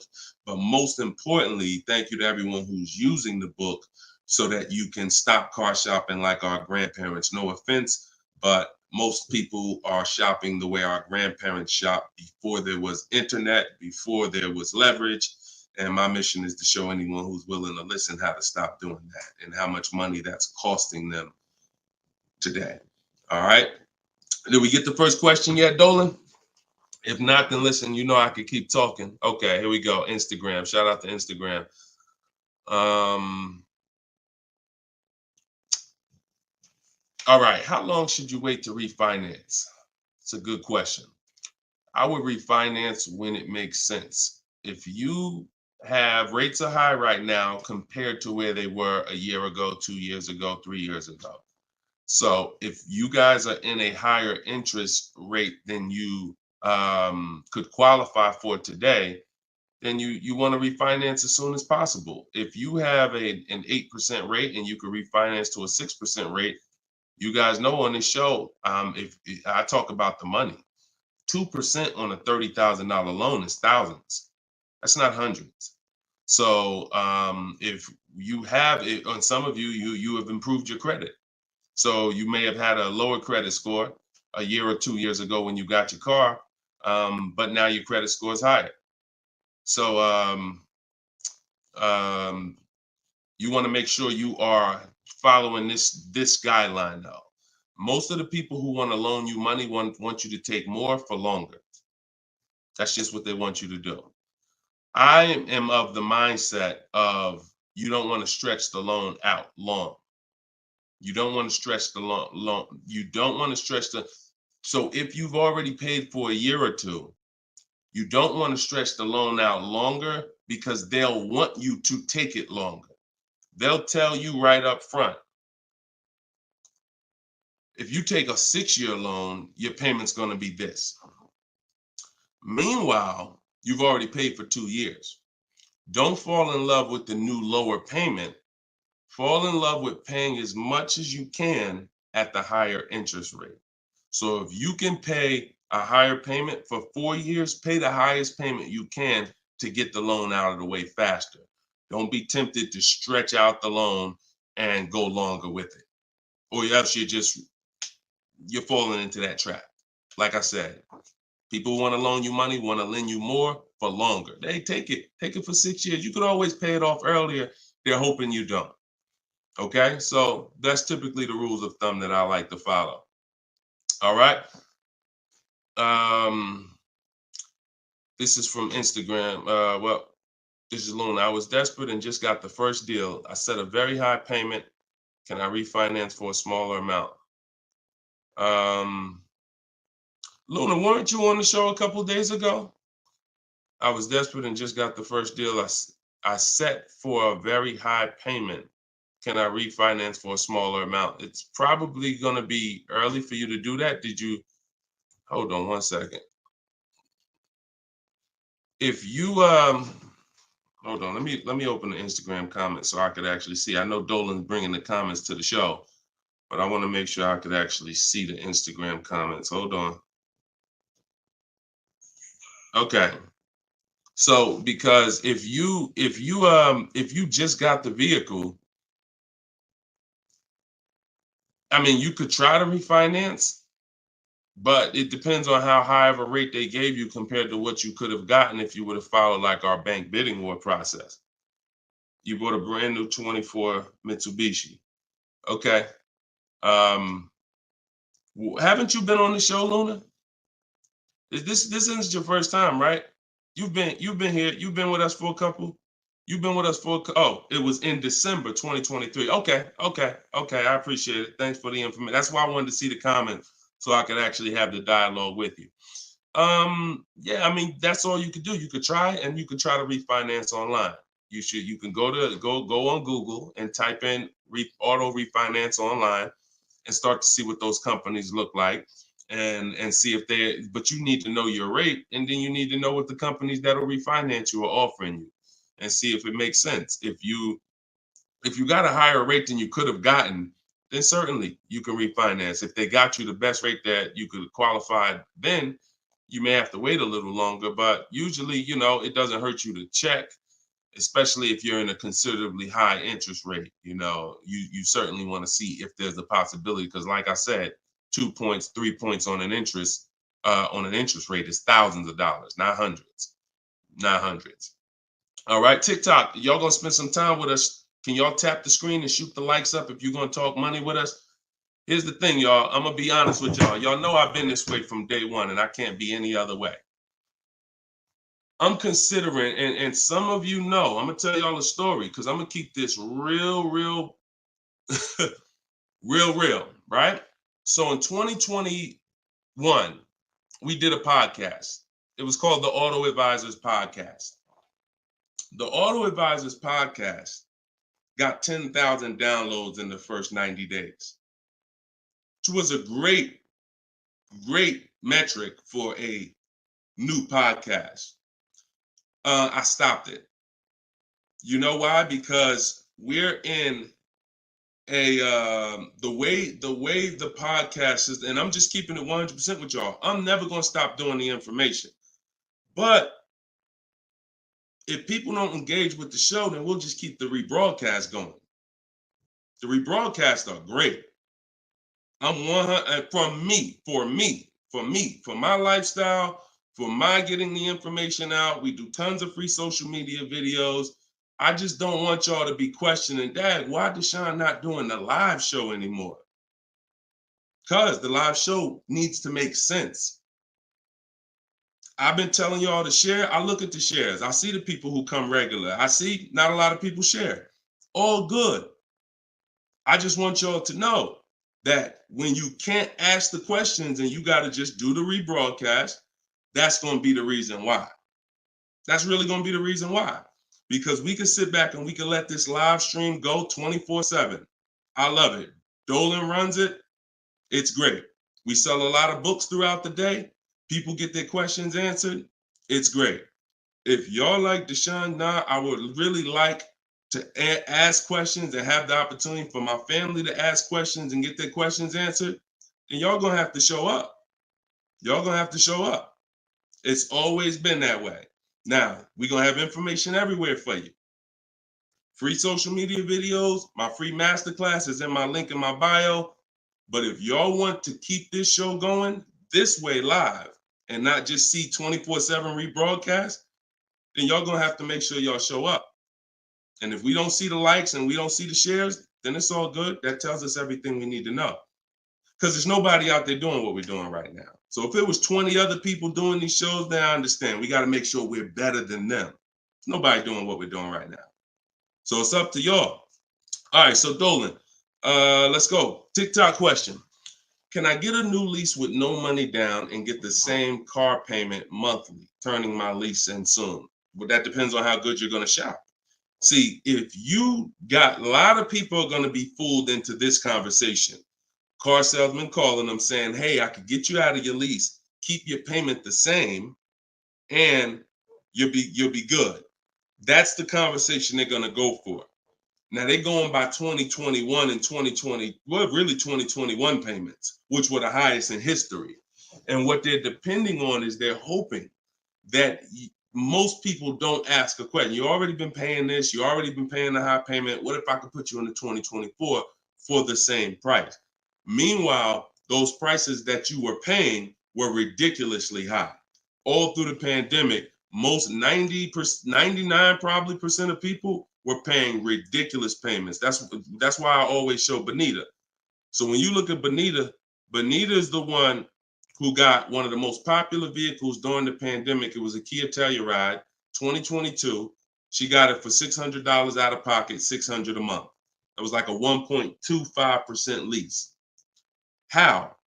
Sitting at home and shopping offers. So to answer your question, don't comply. Your deal is going to be based on how well you shop. And what I'm teaching you to do is to stop going into dealers because 80% of them are overpriced. So you're going to go into a dealer, do your test drive, and then you're going to come home and you need to get at least 5 offers. Now you could do it my way. In my book, I have a strategy called the 25 to 5. We go online, we go to the dealer's websites, we put in what we want, 25 dealers' websites. It's a copy and paste template. Then we have conversations by email because out of those 25 dealers, figure about 10 are going to have a car we want. And then we're looking to get 5 to 7 offers. If you shop the right way, you're not shopping the right way if you don't see a $150 to $200 difference between your offers. You're just not shopping the right way because we know I've helped. Personally, we have about 1,600 people in our car shopping course, in my coaching program, and we probably have about 6,000 people who have my book. That's enough data for us to know when people send me their deals, 80% of dealers are overpriced. What's the message then? If you don't get 5 offers, you're going to overpay. Hands down. Not 3, not 4. Now, some people with Charles, if they're shopping for a really hot vehicle, like Charles got a Palisade a little while ago, he got 10 quotes. So he reached out to 35 dealers. But look what he's paying. $48,000, almost $49,000 vehicle, he's paying $597. And both of those deals were no money down. So if he didn't know how to shop, then he would be paying $700, $800. Some of you may be looking and saying, Deshone, man, I got a Palisade and I pay a lot more than that. Or, hey, but that's going to depend on how you shop. You must get at least 5 offers if you're truly going to see the bottom of the market, because 80% of dealers, 4 out of 5 are overpriced. So certainly you could do deals with no money down. It's not even a question. And don't pay attention to commercials, because what you'll see is neither one of those 2 deals that I just showed you were from a commercial. They'll probably, when you look at what a commercial says you can lease a Kia Telluride for, especially or a Palisade for, especially a $50,000 Palisade, it would be a lot higher than this, and it would be with 1,000 down plus tax plus fees. That's why you can't pay attention to commercials. So that's the answer. Don't pay attention to commercials and get at least 5 to 7 offers. If you do it my way, it's quick. Takes about 20 minutes to contact all the dealers, and then you're using my email templates. Because what you got here, this is very important, you guys that are going to have conversations with dealers by email. You must know how to keep the conversation on your terms. You must know how to keep the conversation moving forward when people ask you, hey, can we get on the phone? Hey, can I get your phone number to call you? Hey, when can you come in? You must know how to have the conversation stay on your agenda. That's why I wrote the scripts. But even if you're not using my book and my scripts, make sure you are committed to staying the course, that you're not getting on the phone, you're not coming in, and that you're going to be shopping from home. Okay? Because salespeople will try to get you to come in. All right, go ahead, Dolan. Shoot the next one up.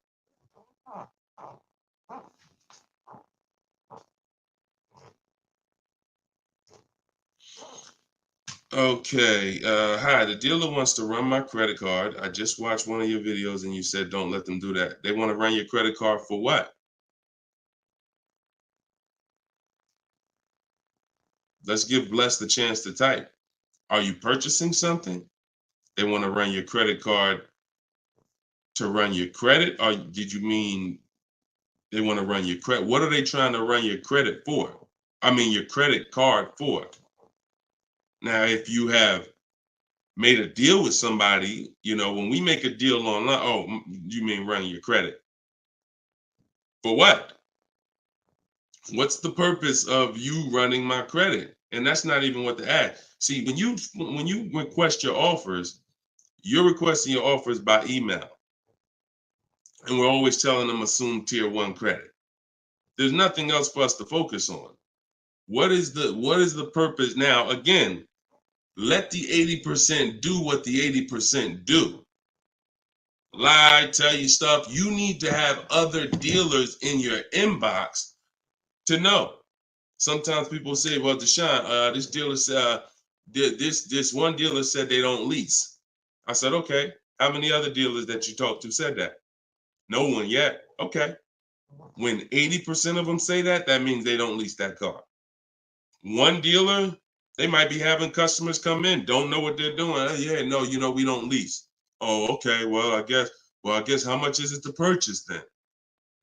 So let the 80% do what the 80% do. When we shop by the numbers, and when you shop by the numbers, you win, because if this dealer lies, the other dealer is exposed that they lied.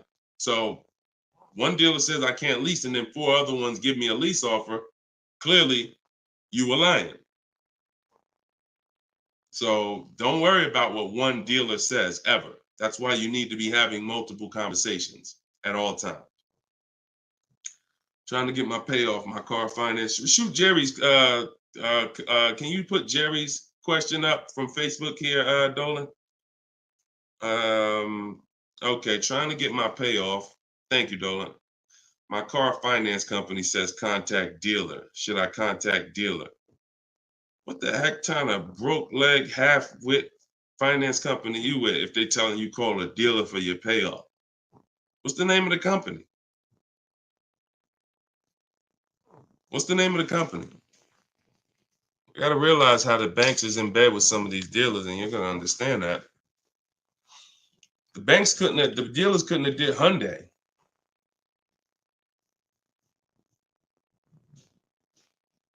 Why would they tell you contact the dealer for your payoff? Scumbag. I would call and speak to somebody else. The dealer has nothing to do with the car.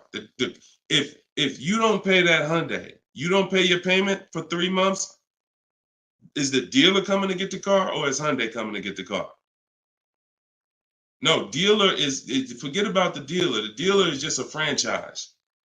They're there to sell you the car and put the deal together. Once you drive off, it's between you and the bank. It's between you and the leasing company. So why would the bank be telling you to go to the dealer? It's kind of like they're sending you, all right, so if you're calling for your payoff and the dealer says, oh, well, I'm going to charge you this much and this much and this much, because people will try to get their payoff, or people tried to buy their leases out, which is a terrible idea in most cases, but people were doing it and dealers were charging them a lot of money on top of their payoff, charging them fees on top of the payoff to buy their own lease.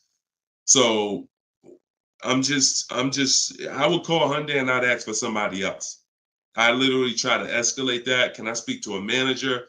Can I speak to somebody? Why are you telling me to call the dealer when the dealer is not who? The dealer has nothing to do with the car anymore at all. From the day you bought it, it's between you and the bank. You're the one that I owe. Why can't you tell me my payoff? And I would speak to somebody until I can get somebody on the phone who can give me an intelligent answer. That's ridiculous. That's ridiculous. TikTok quiet today. Y'all quiet on TikTok, boy. What's going on? Are y'all gonna send questions in? Let's keep them coming from Instagram then. TikTok, y'all usually be the ones sending the most questions. Let's go. What's up, Ron? What's up, James? Let's go. Type in your questions if you want. Let's go. We'll be here for about an hour. Deshone got the ebook. Sent email templates out, got responses, perfect. Using the counter offer calculator, perfect. And they usually, and they either stop communicating or say I have to come in to do any further negotiations. We have scripts for that. We have scripts for that. No, none of the other dealers I speak to have said that. Just go to the script. Every single thing is a script because I know what they're going to say. I had to use those same templates. So always keep the conversation. When you make the last counter offer, it's always a question. That counter offer is a question. So now when they come back and say anything, you look for the script that replies to that and keep the conversation moving forward. You know, once you send the counter offers, now you're just getting to the point where you're trying to see who's the best one. That's it. The counter offer calculator makes counters based on the best offer. So whatever that best offer is, it counters everyone. See, and they may stop communicating because they're already high. So if somebody gives me a 1.1% lease and other people give me a 1.4, 1.5, 1.6, when I counter, I'm countering based on the 1.1. Because once one dealer gives me that type of discount, I know that y'all just choosing not to.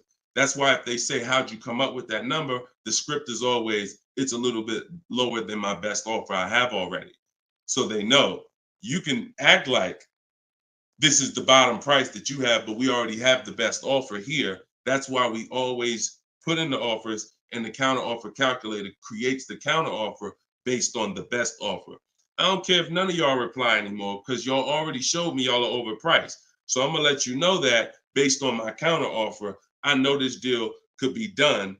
And if the lowest offer, which may happen, says, look, I don't have no more room, I gave you the best, and I snatched that offer. As long as you got 5, then that's really the bottom. And that's the purpose of the counter offer, is to make sure before you close the deal, you have made a counter to make sure you know where the bottom is. But don't let them respond. Forget it. They probably, oh, he made this low offer. You know you could do that deal, but that's all right. I'll get the car from your competition. All good. All good. All right, next question, Dolan. All right. All right. That might not have any other questions. I have an isolated event. Car was totaled. Check getting cut this week. Can I pay to speak with you 30, 60 minutes for the single purchase? No. No offense. I've been helping groups. You gotta understand, y'all. Look, I have been helping groups buy cars. Look, let me show y'all something, okay? And I'm saying this so y'all understand, right? Since 2021, this is my private group right here. All right. This is my private group. We have 1,400 people in the group. Now, not everybody who joins us in Maps Academy joins the group, because some people just don't come to Facebook. They'll come on my Zoom coaching calls. But this is how I help people one-on-one. Not even one-on-one. This is how, when you see, can everybody see this? I just want to make sure everybody can see this. This is how I work with people. If you're getting my book, you got my book, you got my strategies. This is what we've been doing. Look at the dates. Look at the dates on these cards. All recent. So I don't work with it. It makes no sense for me to work with somebody one-on-one. I don't have to. The people who have been in my group since 2021, we get to the deals, because there's no situation that you're in that's a special situation. I guarantee you that. It doesn't matter. I've had thousands of scenarios. Nothing that you have is special where it requires this special process.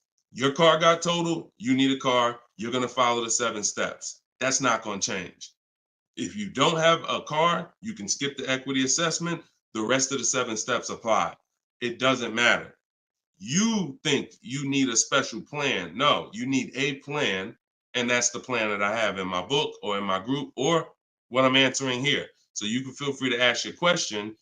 But your situation, this is very common. There's probably 1 million people around the country in your situation right now. Car was totaled, need a car. Common, very common. I know it's like overwhelming for you, not for me though. Super common. Okay, yeah, check your spam, Jerry. Check your spam or your junk folder. All right, Troop Tip. You see that question from Troop Tep on TikTok, Dolan? Unless you got something before that. All right, another one from Instagram. I'm looking to get an electric vehicle, and I'm not one to keep cars. I'm interested in getting a lease, but don't really know how the process works. You must get bids. You must get multiple offers, or you're going to overpay. Electric cars, doesn't matter. Same process. Bid, exotic cars. When you look at, Sean's getting an electric truck. He probably got it already. But he sent me this message, and he was looking at a $73,000 F-150 Lightning. He ended up getting $20,000 off the truck. Now he's buying it. He's not leasing it. So, Taupe had an electric BMW lease. She got a BMW i4 e-drive, $54,000. She got her bids. She ended up saving $8,500 total with the rebates and the discount. She's paying $690 a month for a $54,000 vehicle. So these deals that you're seeing, these are real deals. These are below market deals. These are not going to be had going into dealers and negotiating because one, you're never going to get that deal from an 80% dealer. It's not going to happen. An 80% dealer will never discount the car enough for you to get the best price.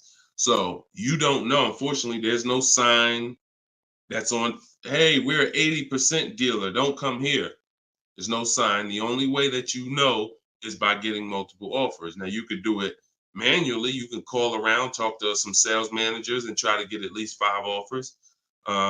We do it online. We do it with scripts and templates, and that's what's in my book. So if you just jumped on, my new book is called Cars from Home, 7 Steps to Saving Time, Money, and Avoiding Dealerships. It has all my templates in there, all my scripts. It's normally $97.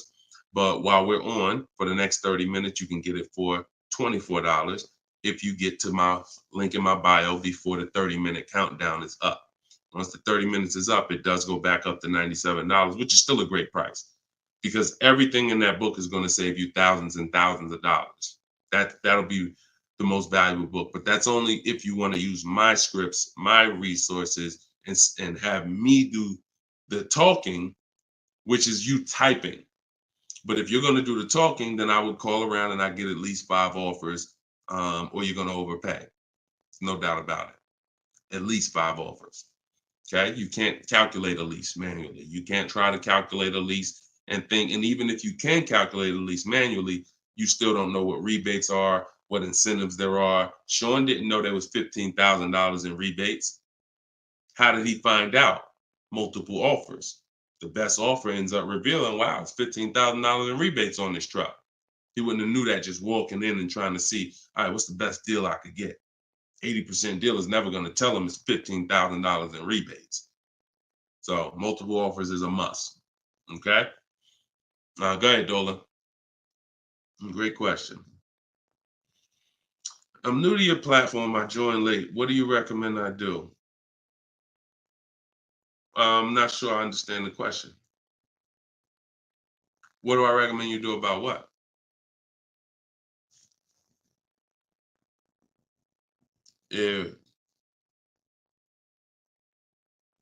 Yeah, Troop Tap. Send a follow-up question to that because I don't really know what you mean by that. What are you're new to my platform? Are you talking about this show? Just be a little bit more specific with your question. Let's see if we can get you an answer. Swagger at Instagram says, I have an S550, still owe 40 grand. I plan on paying it off by summer 2025. Should I trade it for an S63? Run a race and start another race. The whole nother race. So you buy a whole car, spend years to pay it off, throw tens of thousands of dollars at it, pay it off, and then go trade it again and do the same thing over and over again. Next time with a higher price car that you will throw more money at. This is the problem. You don't understand leasing. That's the problem. See, there's no way to make that make sense. You still owe 40 grand on the S550. You're trading in your cars while they're still losing value every year dramatically. This is what we call the depreciation curve. If you've been on the show, you've seen it before. If this is your first time, this is how you understand what's going on with your car. This is the unseen expense. So when you buy that S-Class, it's losing thousands of dollars every couple months. And then you're see, there's three kinds of people. People who get great lease deals. Well, I'm not going to say that. People who lease, people who buy and keep long term, and they keep long term so that they can avoid the depreciation. And then there's people who are stuck in this middle right here. This is 2 years, 3 years, 4 years, 5 years, 6 years, all right here, when your car is losing the most money. So what you do is, see, it has nothing to do with how you paid for it. You can pay cash, doesn't matter. When you take a loan, now you're financing this depreciation and you're losing more. But when you say, all right, I bought this S-Class, now for the next 6 years, it's going to lose tens of thousands of dollars, and then I'm going to turn around and I'm going to trade it. You never get to a point like where you can win for the purchase. See, some of you've been taught paying off the car is the win. No, it's not. Paying off the car is not the win, because if the car is still losing value like this, if this is the way it's still depreciating, and you get rid of it anytime while it's like this, you lost. You lost. The key is to keep the car so where the depreciation starts to look like this. So now, if you were here and you had a 10-year-old S-Class or 11-year-old S-Class, maybe it's worth 10 grand. And maybe a year from now, it's worth 9,500. It's not losing that much value anymore. You outlived the depreciation. That's when you win. That's the purpose of the purchase. There's nothing else important about purchasing because it's expensive. There's nothing else important about purchasing.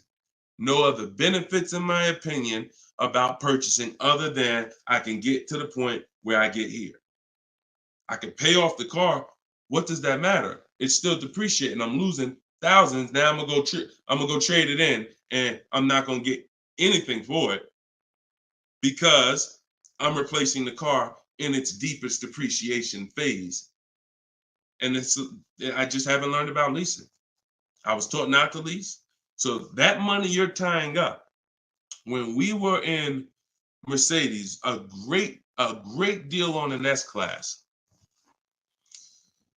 A great deal on an S-Class would probably be, they did them a couple times a year, probably could get one for about 13 and change. That was like a great deal, right? So 13 and change, you're talking, dividing that into the MSRP, which was about 110, you're talking, okay, 1.2, 1.25, 1.3% lease on an S-Class, great deal. Now, y'all know I always teach the steal is under 1%. You're really not going to ever see an S-Class lease under 1% unless they just really want to get rid of them, but that's really never going to happen. 1.2, 1.3, 1.5 is the max. You're paying too much for a car you're leasing. But I want to give you a scenario. At $1,500, you're still under what you're paying for your car. See, because if I walked in and I wanted to lease a brand new S-Class, if I lease it and I'm paying $1,400 a month, then I'm driving a $115,000 vehicle, right? Now, if I decide I'm gonna buy that same $110,000, $115,000 vehicle, every $1,000 is about how much per month, everybody, if you know. Some of you seen the video, some of you talk. Every $5,000 on a that you're going to borrow on a loan is about how much per month? $100. Exactly. So when you look at a $120,000 vehicle, 115, that's a payment of $2,300 a month. No money down. See, we don't talk money down because money down confuses you. In a lot of cases, it confuses you. When you look at the deal with no money into it, no money, now you can start to see how much money you've kind of been missing. Evaluate the deal with no money. Then you choose to put money down if you want, but you evaluate it with no money. So now you got a brand new S-Class, great deal on a lease, $1,400 a month. You gotta buy that to purchase the same exact S-Class, $2,300 a month. And then you get people who might be like you, who say, you know what? I ain't gonna get a new one. You haven't learned about leasing yet. You say, I ain't gonna get a new one. I'm gonna get a pre-owned one. I'm gonna get a pre-owned one. And you look to get, instead of paying $115 for a brand new one, you look to get it for somewhere probably around 70. You look to get it for somewhere around 70. Every 5,000 is $100 a month. What's 70,000 cost on a payment, y'all? Every 5,000. So you're talking 50 grand, another 20, that's 400, that's 1,400 a month. That's 1,400 a month. So put these numbers together. Great deal on a brand new S-Class. 1,400 a month, leasing it. Great deal on a brand new S-Class, buying it. 2,400 a month, no money going into these deals. Great deal on a used S-Class, 70 grand, 1,400 a month for 5 years. Now here's where we jack it up. Oh, well, I'll just put some money down. I'll put like 15 grand down. I'm gonna take a 6-year loan, God forbid, 7-year loan, stretch the payment out, try to get that payment around 1,000 a month. You don't realize you can't change the numbers by putting more money into it. That doesn't change the actual overall. If 15 grand comes out of your pocket up front, that doesn't change the fact that of the numbers. That's why I break down the scenarios with no money down going into them. So what I would say, if you need to decide if you're going to keep the S-Classes long term, then you should be buying them. If you're going to keep them 8+ years, then you should be buying them. But if you're not keeping these cars 8 years, then you should be shopping for great lease deals because you're just throwing thousands and thousands of dollars away. Same price you paid, same money that came out of your pocket for the last couple of years to drive that used S-Class, you could have been driving and leasing a brand new one. And I know what comes with a used S-Class, brother. I know it. Been with Mercedes. I was with Mercedes 5 years. I know the maintenance. I know the brake replacements. I know the service Bs. I know how much it costs to have an S-Class pre-owned, no warranty, and everything that happens is on you. So we're not even taking into account the maintenance and the repairs that you have to put into that S-Class that you wouldn't need to put into a brand new one that you lease if you just stop listening to people who told you that you shouldn't lease cars. No doubt about it. So that's the best advice I could give you, brother. All right, go ahead, Dolan. Shoot the next one up. Use your pointers to get a new 24 GB80 Genesis. Salute. Enjoy it, Austin. Great deal. That's what I did. I worked the deal, no money down, got them the low, then hit them with the down payment, plus went and pre-approved. There you go.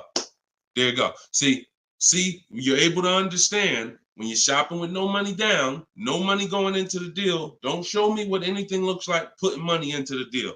We determine if we want to put money into the deal later. Shop, get the best price on the car. Find the dealer who's going to get the best price on the car. Then we'll work out the finances. Then we'll work out the details. Most people go right to the, all right, what's the monthly payment? All right, what should it, how much should a brand new GB80 be? Depends on who you buy it from. Depends on what they sell it to you for. First things first, we got to find a dealer that's going to sell us the car for the lowest price. Good job, Austin. Congratulations, man. GV80 is a nice vehicle. Enjoy it. How much should CPO normally charge? How much should certified pre-owned normally be charged for Genesis G70? You haven't seen enough of them. So if I'm looking at a used, so example, I got a 2020 Infinity truck that I got year and a half ago. If I went in wondering how much it should cost without knowing, then the market's going to tell me. Now our goal is to get below market deals. So whenever we're getting below market deals, we are always we need to know what the market is first. You can't get below market deals if you don't know what the market is. So when we're getting offers on new cars, it's easy because we can see what the market is with all the offers we get. We get 5 offers, we get 7 offers, we can see what the market is. And we can see the low side of the market, we can see the high side. You got to do the same thing with used cars. And you go on every marketplace, we use 8 of them. We use cars.com, Driveway, Carvana, CarMax. Some people say, oh, CarMax is, if they're, listen, I don't care if CarMax is overpriced 90% of the time. The 10% of the time that they're not, they're going to be in the runnings. You know, it's like Best Buy. I know Best Buy is going to be overpriced for electronics 90% of the time. But when I needed to get an iPad for my wife, Best Buy had the best price. So if these people need to be in the runnings or you're going to overlook some savings. So yeah, we'll look at, CarMax, Driveway, Carvana, Carfax.com, Cars.com, Auto Trader, Car Gurus, eBay Motors. So we're looking everywhere there used cars. And then we're going to look and we're going to sort by lowest price to highest price to see where the low side of the market is. Then we do our narrowing down. I need to know what the low side of the market is. If it's 24, if it's 4, when I was shopping for my truck, the low side of the market was 30 to 31 to 32. That was the low side of the market. So when I saw it and I narrowed it down based on Carfax. This is how we narrow it down. This is my system. All in my book, all of what I teach, all of my live shows, this is our system. Narrow it down by title history, then service records, then accident history. Then we need to check the original MSRP. Can't get a good deal on a used car without knowing the original MSRP. How you gonna do that? Who's bought a used car in their life? Type the letter U. If you bought a used car in your life, type the letter U in the comments. Anybody who's bought a used car, type the letter U.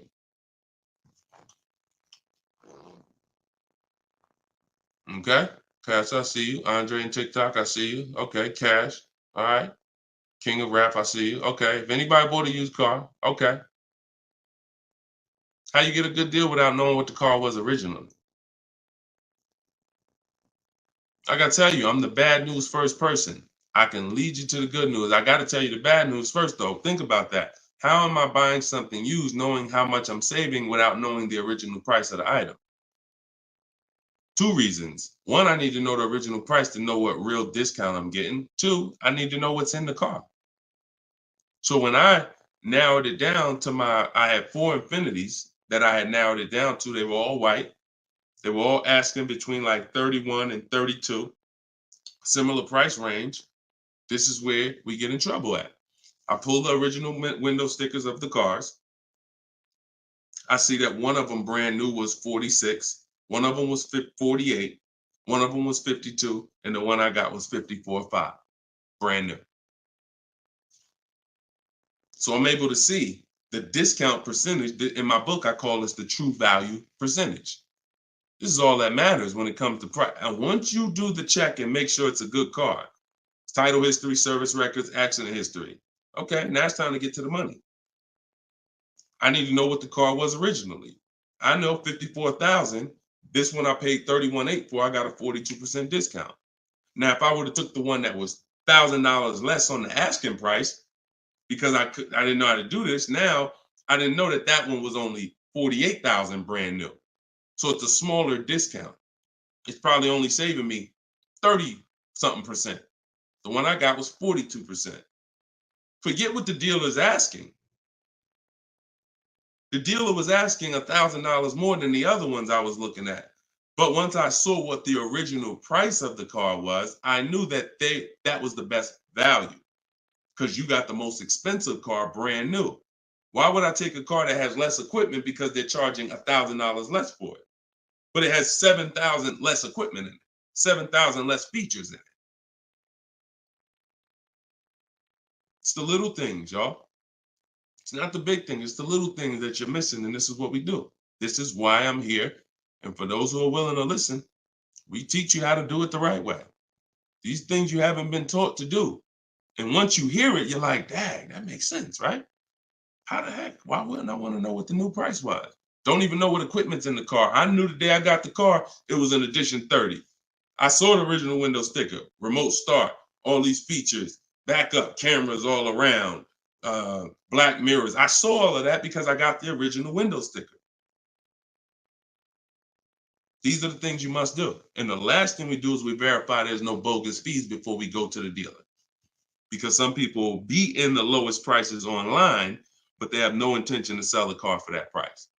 They want you, they're depending on you to come in because they know other people will, untrained, no strategy, walk right in. Hey, I saw the price online. Okay, yeah, sit down, sir. Let me do these numbers for you.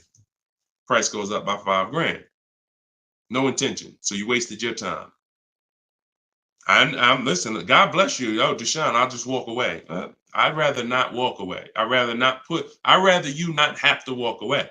And when you truly learn the science and the right strategies of shopping online, like I'm teaching you, you won't be walking away because all you lose when you walk away. Still need a car, don't you? Somebody else just gonna buy that car. It's not like you like, oh, I'm gonna put a sign out. Nobody buy this car. They wasted my time. That car gonna sell. So it's best to learn, how can I make sure I never put a dealer in a position to waste my time? Because while you were at that dealer that was overpriced, the best price car was selling. Because the best price cars don't wait online. They 24, 48 hours, they're gone. So while you wasting your time with the fake dealers, the best ones are the car's gone. That was really the good deal. Okay, so you do all of this from home before you go. By the time you go to a dealer to see a used car, you should already know if that car drives the way I want it to drive, the deal is done. This is the best price online.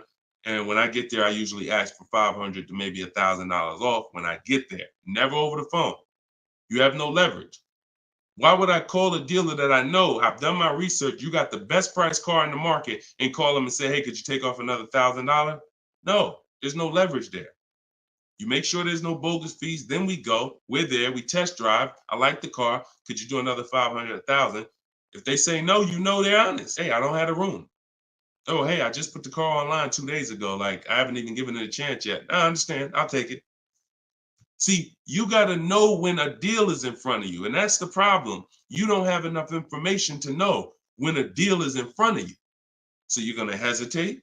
And you're going to walk away from a deal because you think, oh, nah, dude don't want a deal, man. I asked him to take off $2,000. You can't take off $2,000. You didn't do your research. Because dealers use a tool called vAuto. They know where their car is priced in the market. vAuto tells them where every similar car is priced at online. So if they're the top 3 prices online, they run their business a different way. They want to sell cars fast.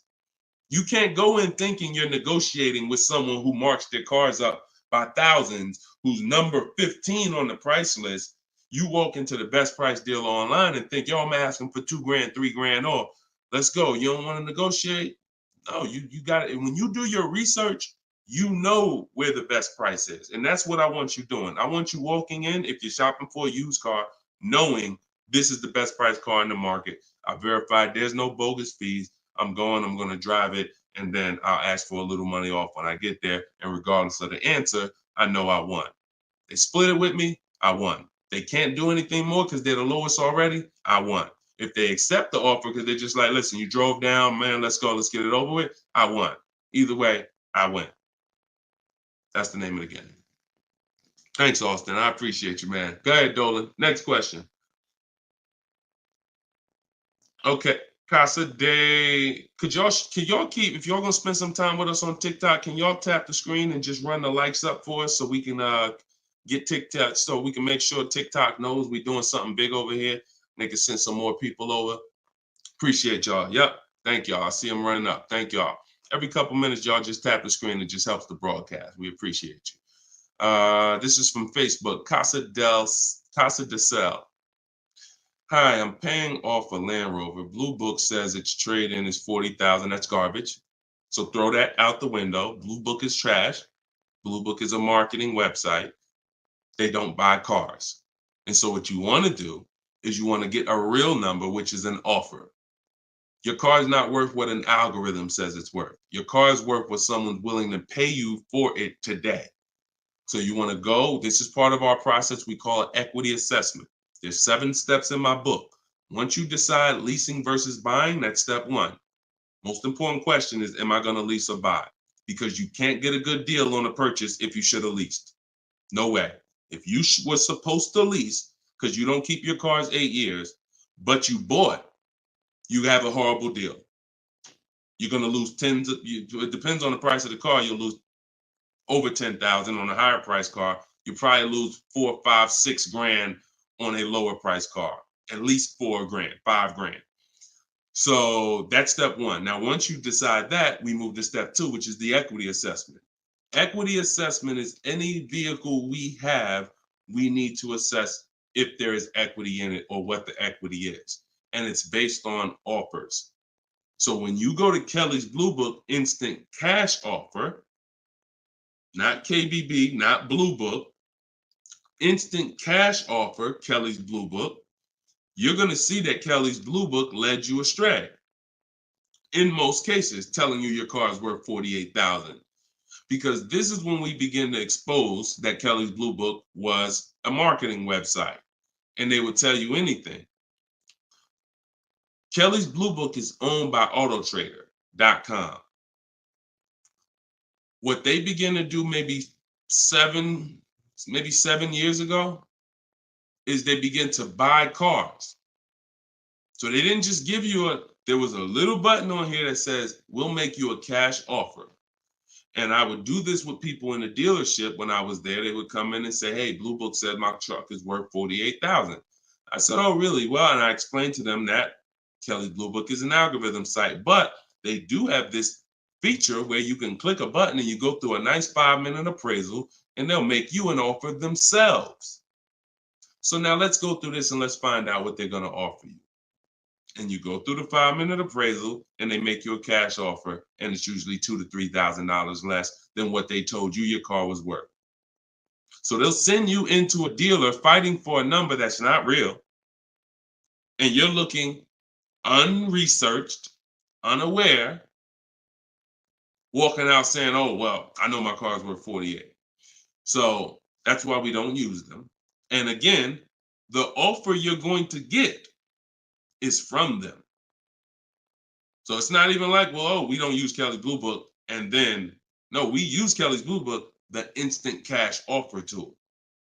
And you're going to use that. You're going to use CarMax. You're going to use Carvana. You're going to use Driveway. You're going to use AutoNation, Sell My Car. And you're going to use Car Guru, Sell My Car. And this will take you about 20 to 25 minutes. You're going to get 6 offers because everything we do is a bid. And then you'll know what your car is really worth. That's the first thing. Before you think about what you're going to replace the car with, let's get the real most money for your car. Equity assessment. So do that first. Okay? Yeah, Kelly's Blue Book is trash, but not the instant cash offer tool. But yeah, we would be sitting there and the person will have their printout, like a number like that, 48,000. And then we go right through it and they're like, oh, wait, now they only offer me 45. Yeah, right? So if the people who told you your car is worth 48 is only offering you 45 for it, what does that tell you? Oh, go back to that site that they offered you 48. You see all those banners, see all those marketing banners and ads? Yeah, that's why they need millions of people to come there to have that make sense for them. All right, go ahead, Dolan. Next one. Right. This one's TikTok. Can I get advice on walking in a dealership with a check in hand strategy? Don't walk in with a check in hand. 80% of deals are overpriced, Andre. You can walk in with a check in your hand. If you get somebody who's really good, they're going to take the check. And that's the mission. Get that check out of your hand into our bank account. And if you're dealing with an 80% dealer, you lost. See, again, I'm giving you boundaries so that you can understand. If you break the boundaries, if you choose to go over the boundaries, that's fine. But I've been doing this for a very long time, and everybody that knows me, everyone that's close to me, be it here in New Jersey or be it in my group, they know that I'm the person who helps you save the money on cars. I would put my money against anybody that I'll get a better deal than you. Now, if you're shopping, I wouldn't put my money against any of my people who learn from me. Anybody that learns from me, I wouldn't bet that I could get a better deal than them. If we got the same time frame, we're gonna get about the same deal. But somebody who has no strategy, just shopping, going into dealers, I'll put any amount of money. I bet you $1,000 today that I get a better deal than you without even leaving my house. So I want you to be in that position because you don't know who you're dealing with. If you're in an 80% dealer, they knock off $3,000 for you, $5,000. You think you won? Look,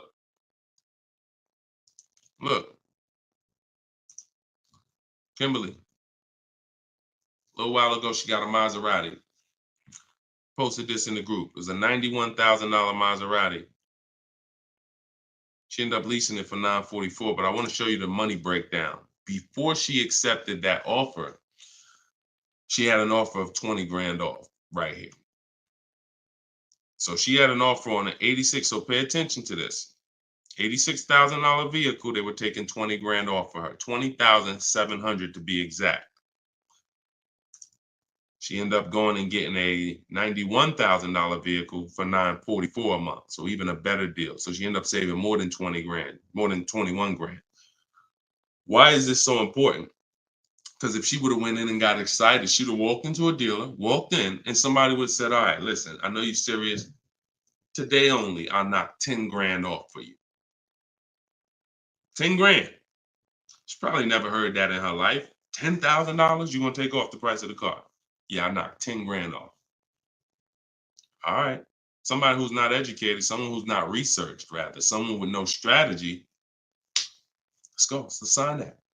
And telling our friends, you know, they took 10,000 off from me. Until we get 5 to 7 offers, we don't know what the best number is. She wouldn't have saved over 21,000 on her brand new Maserati. So when we talk about this money is not hundreds. This money is thousands. Some of you, if you're buying luxury cars, tens of thousands, 5-figure deals that you are going to just leave on the table. Going in, that's some 1990 joint. Oh, walk in, check in hand. Yo, I got a check. Who wants to sell me a car? 1990. You're doing the same things that someone in 1990 did. Let that sink in. So what do? You stay home, you get offers from home. Now, all of you who are like, Deshone, I want to do it your way. I don't want to have to figure this out. Give me the roadmap. That's my new digital book, Cars from Home, 7 Steps to Saving Time, Money, and Avoiding Dealerships. All my scripts are in there. My strategies for leases, my strategies for purchases, my strategies for used cars, the bank bidding war, where we make banks and credit unions bid for our loan. We guarantee all the money that we want to guarantee that there was not a dime that we could have saved when we make our car deal. And the only way that's going to happen is through bids. When I sell my car, not trade it, I get bids. When I buy my car, I get bids. When I get my loan, I get bids. You walk in with that check, man, that check won't be in your hand very long. So everybody can get the book for 75% off. It's normally $97. But in my TikTok bio, click the link in my TikTok bio. You won't leave the broadcast, so you could actually come and catch the last couple minutes of the broadcast. But go there as long as you get there before the timer. It's 30 minutes. Once the timer hits 0, it's back up to $97. And if you're on Facebook or if you're on YouTube, we got a link in the comments section for you. If you're watching us on a television, then you can use your camera and you can scan the QR code and it'll take you there. Get your book for 75% off, and you'll have these strategies for the rest of your life. And I also update that book. Some people say, man, is the book available in print? There's too many things that change. I change scripts. I change templates I use, websites change, Vroom went out of business. I need a digital book. I can update the master file so that way you open this book a year from now and it's updated. So you'll see some of you got it 2 months ago and you open it today and you're like, wait, I see something a little different. Yeah, because I update the book regularly. So get your copy before. And even if it goes back up to $97 and you miss the welcome offer, what are you going to save? What do you really think? How much money do you think you're going to save using my stuff? That's what you should be holding me accountable to. I'm going to get Deshone's book, and I want to save the same amount of money Deshone would have saved on this deal. And when you see these people, Bonita, when you see Kimberly, when you see Sean, when you see Eddie, all these people I share throughout the shows, they're getting the same deals that I would have gotten. But they were just like you. They weren't in the car business 14 years. Frina, she just got this Jeep a little while ago. Look, 2024 Jeep Grand Cherokee. Look, $65,000 MSRP, $579 a month, 0.88% lease deal. I use all the scripts, contacted the dealer, I followed the program, used the scripts, contacted the dealer, sealed the deal. We're in a different world. So you either gonna come over to our world or you're gonna stay in your world. And your world is painful and expensive. Painful and expensive. Spending hours in dealerships, multiple visits, going back twice, 3 times. Painful. Every car deal I make is from right here where you see me at. I'm right here. Go ahead, Dolan, shoot the next one up. Austin, I see you. God bless you and everyone online. I have to get back to work. Thanks for checking in, man. Always enjoy the new car too. Because my payment is due in 15 days. Enjoy, man. God bless you. Swagger from Instagram says, it's smart to buy the vehicle after leasing it for 3 years. No, it's a horrible idea. You've already had the vehicle for 3 years. You're buying a used car now. So leasing and purchasing is an entirely different philosophy. When we lease, we're getting great lease deals. We're driving vehicles for pennies on the dollar compared to people who purchase them. All those lease deals. You saw Frina, that same $65,000 vehicle is $1,100 a month. Someone is out there paying, unless they put up a ton of money down, they are out there with that same Jeep that Frina just picked up and they're paying $1,000 plus a month for it. She's paying $579. Why? Because they said they don't lease? Well, you go ahead with your non-leasing stuff and pay double what I'm paying. Now, if you're keeping the vehicle forever, 8, 10, 12 years, in my book, I created the 8-year rule. The 8-year rule is when you begin to win as a purchaser, because that's when the depreciation is going to cool off and make sense. You can get some of this money back because the person who's leasing is killing you in terms of the money that's not coming out of their household compared to yours. They're killing you. So you now need to try to catch up one day. And if you catch up, the only way you catch up is you keep your car until the depreciation cools off 8 years, 9 years, 10 years, 12 years. And that's where you win. You can't do that with a lease. But keeping your car 6 years or 7 years is not anywhere near enough time for you to catch up to a person who leased and got these great lease deals. Because you're paying for the whole car. New car, used car, doesn't matter. A new car, you're paying thousands more than a person who leases. A used car, over 8 years, you're paying about the same money as a person who leases for a used car. So by the time you go and replace that car, if you kept it 8 years, your car's already 11, 12 years old, 13 years old. Person been leasing, been driving brand new cars. So there's no comparison. It's great lease deals are here, long-term purchases are here, and everyone stuck in the middle is just losing thousands and thousands of dollars. I'm sorry to tell you, but if I don't tell you, no one's going to tell you. You buying cars, trading them in 4, 5, 6, 7 years, when they're still depreciating heavily, you're losing compared to people who purchase and keep long-term and people who get great lease deals. You're losing thousands. If you buy your lease, now you're switching and saying, okay, why do I want to buy a used car now? Because that's all buying a lease is. Let's take let's take the aspect out of it that complicates it. When you are buying your lease, you're buying a used car. That is it. Except you don't have to go search for it. It's right there in your driveway already, and that's the only difference. So what makes you say I'm going to stop leasing to buy a used car? You'd have to be saying I'm ready to keep something long term, 8, 10, 12 years.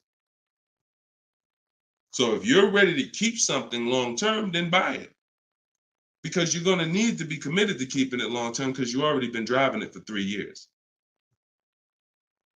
You've already been driving it for 3 years. So where are we actually going? You're going to look up in 3 years, 3 more years, and you're going to say, Dad, I had this thing 6 years now. Now, if you're like most people who buy their leases out, you're going to take a 6-year loan. Because in order to get a comparable payment to what you were paying for your lease, you're going to need a 6-year loan. So now you're going to look up that, just so you know, 6-year loan plus the 3 years you leased it, that's 9 years. Same car. Same car. So you're paying on the same car for 9 years. And then you look up in 3 more years and you're like, man, you know what? I'm ready to get out of this. Still got 3 years of payments left. Only scenario where you can pay on a car for 6 years, turn around and still have 3 years of payments left is when you bought your lease. Makes 0 sense. Makes no sense. Unless you're keeping forever. That's a different story. You want to keep it till the wheels fall off, then buy the lease.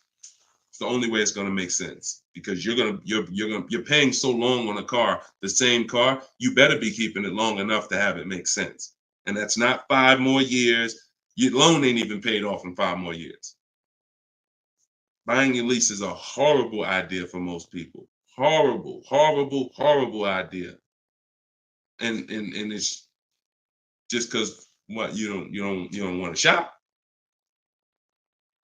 You don't want to shop. You don't want to get in the market. Old strategies, you're scared. New way, sitting at home, get bids, let the deals come to you. Because that's what I see. I saw tons of people buy their leases for the last 3 years because they were just scared to shop. Oh, it's not now here. I don't want to.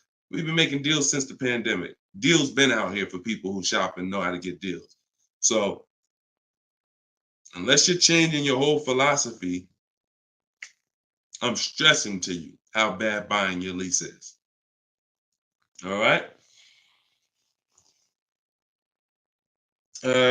This one's Instagram. If I'm searching for a car, but I want a specific trim, should I search the entire market for only that car and the trim level I'm looking for? If I want a specific trim, that's the reason why I use the 25 to 5. 25 to 5 strategy in my book is what we do for new cars and leases.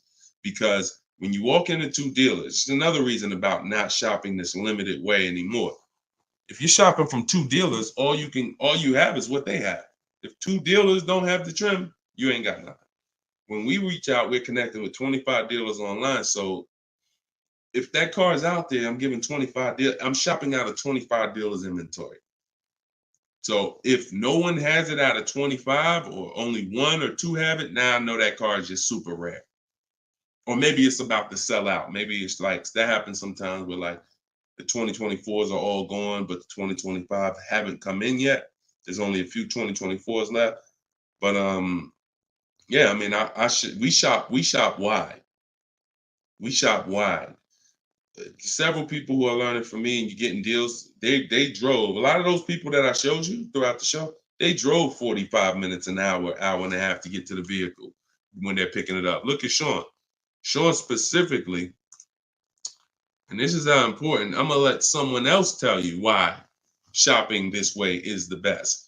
Because he said, look, he saved. I said I said you're saving over 20 grand with the discount and the rebate. But the only way to know is this the best deal is to compare to the other offers. Because again, I don't know if you could look. I sold a Maybach back in 2015. It had a $20,000 rebate on it. So I don't know if the rebate is 15. What if they got a $20,000 rebate on that? Now that was a $240,000, $260,000 vehicle, but still, you just never know. So I said, if you're going to compare it, you're going to compare offers. He said, yes, I got about 15 quotes. He said, I couldn't find anything under MSRP. He ended up expanding his search to 150 miles to find this deal. So he's driving probably 100 miles somewhere. I doubt it's all the way 150 miles, but maybe he's driving 100, 120 miles. But look what he's saving, 20 grand. So we don't do local because you only buy your car once every couple of years. So you buy your car from who makes you the best offer. You service your car from where it's the most convenient. Yeah, we drive to get our deals because most of the time the dealers that are near you, they feel like they own you anyway. So when they see the zip code, they think, oh no, we don't have to make, this person's local.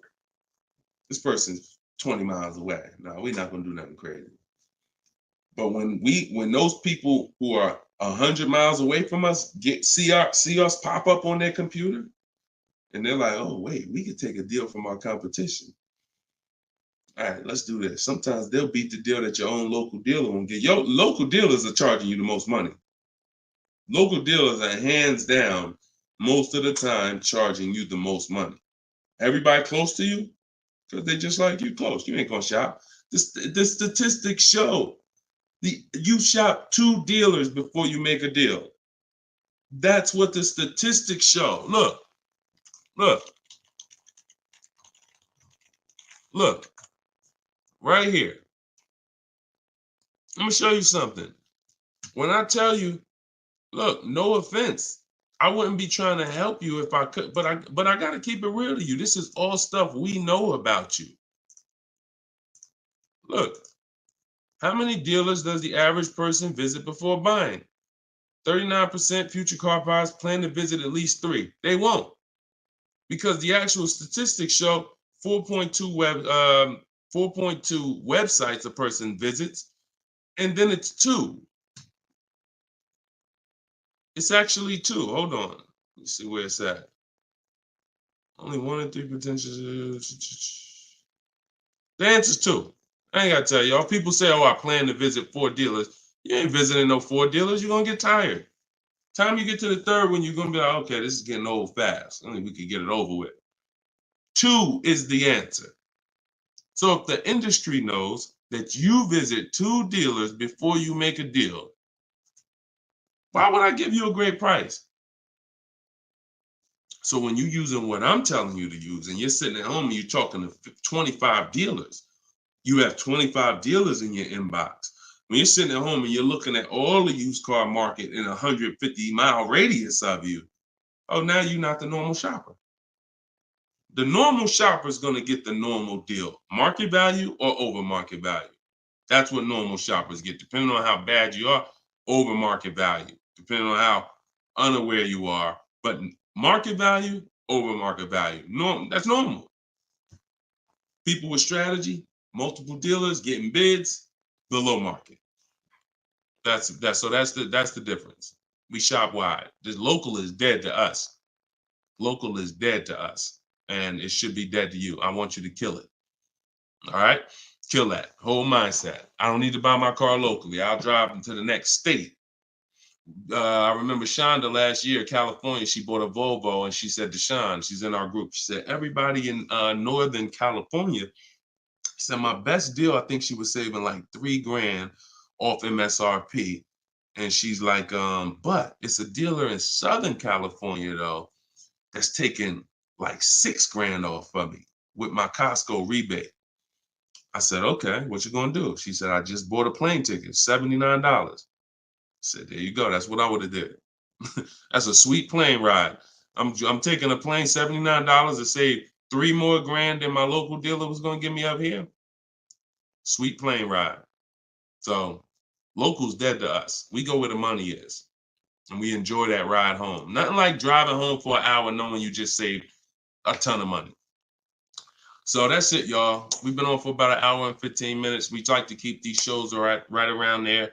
In my bio, I do have the link to when I'm going to be live next. So I'll make sure that, as long as we keep doing these live shows, again, it's going to be up to you guys. If you guys continue to show up, if you guys continue to tell your friends, then we'll keep doing the shows. But if not, we can certainly do the broadcast, because the broadcast, people get value out of them. So we've seen it, for the last 3-4 weeks since we've been testing this, we've seen people get value out of the rebroadcast. So what's the point in Deshone coming live regularly if people are going to sit and watch the rebroadcast? So, but if y'all going to tell people when we live and bring people and share, then certainly we'll keep the live shows going. But the entire show is sponsored by my new digital book, Cars from Home. So if you want everything I teach in one place, you got it right there. We don't hold back on this show. We don't hold back in my social media videos. That's why they're, thank God, continuing to be seen by millions of people. But that's for different types of people too. So whenever you're navigating all my social media videos and you're trying to piece it together, some stuff is in there for high mileage drivers. Some stuff is in there for used cars. Some stuff's in there for leasing. Some stuff's in there for negotiation. Some stuff's in there for how to format your deal. So you're trying to piece all this stuff together. If you say, Deshone, I want this all in one spot, step by step, that's my new digital book, Cars from Home, 7 Steps to Saving Time, Money, and Avoiding Dealerships. And you can get it for 75% off in my TikTok bio, in my Instagram bio, or in the comment section on Facebook and YouTube. Also in my bio is a link, and we'll put one in there in the comment section as well, is a link to my masterclass that I did. It's called Everything You're Doing Wrong Buying, Selling, and Leasing Cars. So that's an on-demand class. You'll need about an hour. We go very deep on leasing versus buying there with scenarios. And I go over 23 mistakes that most of you are making. And, if you're going to really save money on your next car and every car, you're going to need to stop making those mistakes. So that is in my TikTok bio and my Instagram bio as well. And you can certainly just get in where you fit in. I make the information available. Get it how you want it. Just get it. All right. I'll see y'all on the next show. God bless you.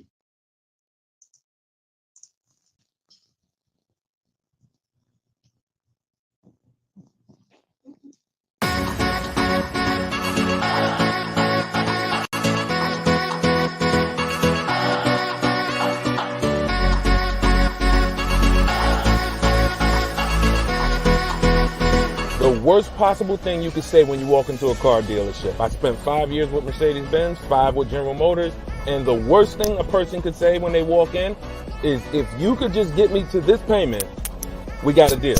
So your loan's probably still like 19, which means you got to pay to get out. You're upside down. It's called negative equity.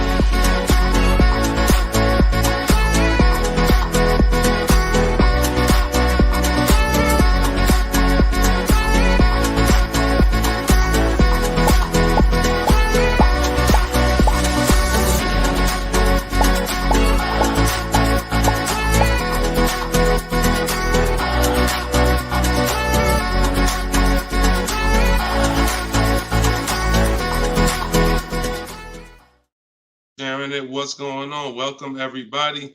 This is episode 9 of Car Shopping Questions and Answers. I'm your host, Deshone, publicly known as Deshone the Auto Advisor. We're live now on 4 platforms: TikTok, YouTube, Instagram, and Facebook. And this is our live show. It is Tuesday at noon.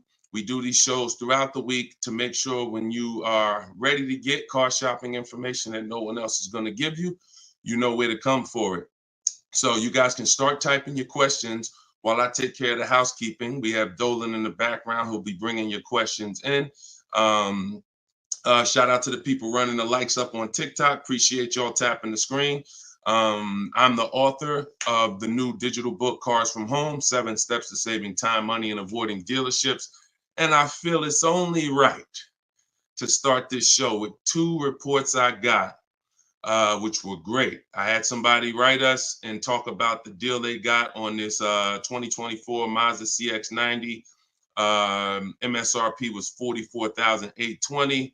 They got a $6,500 discount from home. Shout out to you, Tiffany.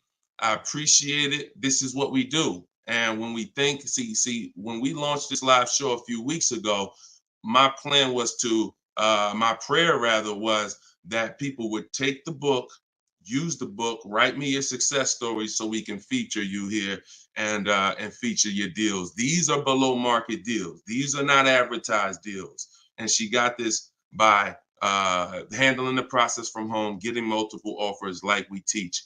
We also had Barrett write his review on Goodreads. So we were 4.94, almost 5 stars. Book is outstanding, a must-have for anyone seeking to buy, lease, or even sell a car. It's presented in a very professional, easy-to-follow, step-by-step manner that covers every situation from buying, leasing, cash, credit, good, bad. Although I've purchased and leased several cars in my lifetime, I learned new tactics to obtain the best value for my money, and it even has a wish list, yes, to help you separate your wants from your needs. Come on, Barrett. Appreciate you so much. Everybody who wants to get your copy of Cars from Home, it's normally $97, but for the next 30 minutes, you can go to my TikTok bio or my Instagram bio, or we have a comment pinned for you guys on Facebook and YouTube, and you can get your book for 75% off. So you won't pay the normal $97. You'll pay $24. But once that timer hits 0, your price is $97, which is still a great price. So now that the housekeeping is done, we can start with the questions. And if you got the first one, Dolan, feel free to bring it in while I put the banner up for those who want to get their book. Okay, is it better to shop online or in person? Well, you have no leverage in person. In person, you're competing with a person who negotiates every day, 2-3 times a day throughout the week. You're no match. I don't care how good you think you are. The best trained professional is just going to be better than you. And that's because they do this every day. Now, the second reason it makes no sense for you is because from a leverage position, you can't put them against their competition. You don't know where the real bottom is. And so you're going to overpay. And even if you get a good deal, who's done this? Be honest. You leave the dealership and you're like, you think we did okay? You think we could have got a little bit more? Think we could have got a little bit more off? That's called buyer's remorse. That's the seeds of buyer's remorse. Anytime you wonder if you could have got more money off, that's buyer's remorse. So we never wonder, and the way you don't wonder is by shopping online, getting multiple offers from multiple dealers, letting people compete for your business, and then choosing the best one.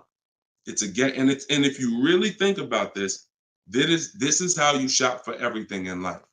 This is how you shop in the grocery store. When we go into the grocery store, we're not looking to try to not overpay for the spaghetti sauce, right? We're not looking at hoping that we don't overpay for the grapes today, or let's use for the potato chips we're going to buy, because we already know there's so many options and there's so many people that are competing against each other to sell us something. And that is how you guarantee your best deal, when you have multiple people competing. So when you are leasing a car or buying a car, you need to get at least 5 bids. When you are buying a used car, you need to be shopping wide. You need to be shopping within 75, 100 miles of you.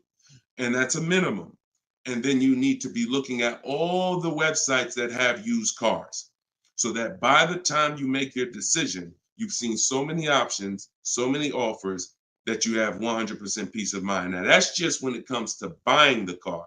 When it comes to replacing your car, because some of you know there's a word we don't use, it's a T word. It's 2 words we don't use. One is trade, one is down payment.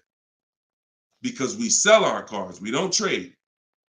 You never get the most money for something trading it. I don't care what you have. You got a baseball card, You trade that baseball card for something, you're not getting the most money for the baseball card. How do you get the most money for the baseball card? Put it on the market. Put it on the open market and let the buyers come to you and see what the best offer is. Never going to be from a trade. Now, the only time we do have to trade is if you're in a negative equity situation. If you're in a negative equity situation, then, and you have too much negative equity, you're going to need to do a trade if you can't pay the difference. But other than that, you know, these are the things that these are the things I want you to etch into your mind. We don't trade, we sell, get bids. We get, when we get our loans, we get bids. And when we buy our cars, we get bids. That's how we guarantee that we get the below market prices that other people aren't getting. Okay? Go ahead, Dolan. If you got the next question, shoot it up. Okay, this one's from Instagram. What fees are included when you buy a car from out of state? I mean, if you're buying a car out of state, standard fees are, if you are purchasing a car, purchasing, not leasing, standard fees are tax, documentation, DMV. Tax, documentation, DMV. I've worked for a handful of dealers in my life. I've never once had fees that were outside of those fees. Never once. Shout out to y'all running the likes up. Could y'all keep running the likes up on TikTok? And shout out to the sharers. You know we appreciate you. Thank you for sending your friends. Thank you. Listen, you should at least be tagging your best friend. Whoever your best friend is, and hopefully we all have at least one. That's the person you should be tagging. They'll thank you. No one's gonna get mad at you for sharing my stuff with them. I guarantee you that. But shout out to the sharers. I appreciate y'all. So when you are, so that's an indicator. Any dealership that is making up these fees that have run rampant over the last 4 or 5 years, prep fees, marketing fees, internet fees, low jacks, we call that padding the deal. You know, you're just packing on stuff, and what you're doing is you're leaving yourself room to negotiate. We don't like to buy from those dealers because those are 80% dealers. I saw somebody ask yesterday on the show, what's an 80% dealer? We didn't get a chance to get to that question. 80% of dealers will overcharge you. It's a competition. So what you're trying to do is find the dealers who are the best prices. And the 20% are the great people. They're the honest ones. They're the ones who are not afraid to compete. These are the people we want to buy cars from. And so once you find the honest dealer, but you can't walk in to find them. You have to sort for them. Because if me and you are standing next to each other on the street and there's 10 dealers in front of us, and they say to us, 8 of these dealers are overpriced. 2 of them are the best price, but there's no label on them. What's the odds that we're going to walk into the 2 that are the best price? Not really that good, right? But if we're at home and we're talking to all 10 of those dealers at once, we're going to reveal who the 20% is.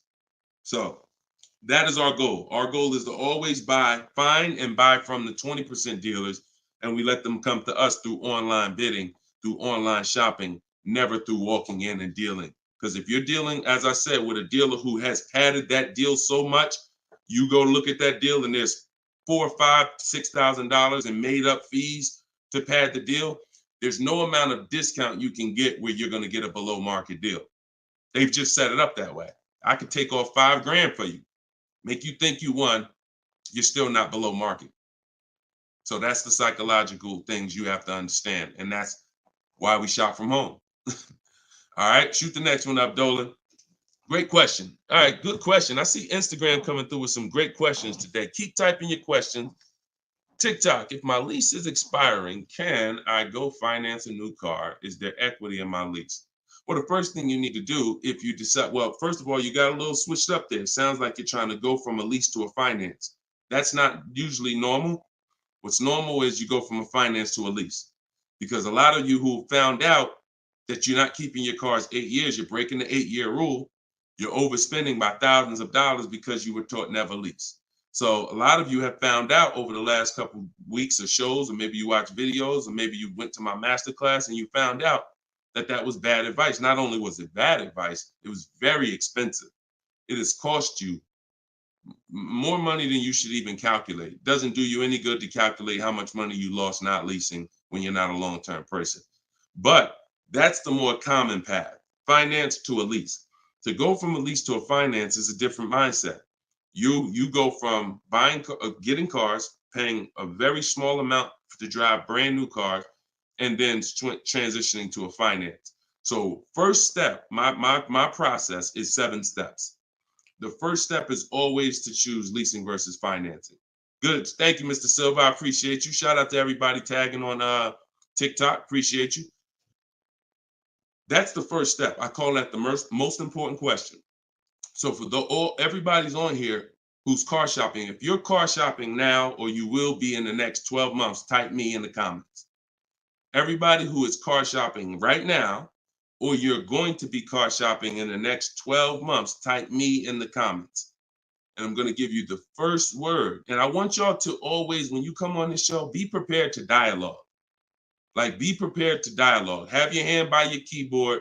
You're going to learn a lot more engaging in the dialogue than you will sitting back and just listening. Active learners learn better than passive learners. Okay?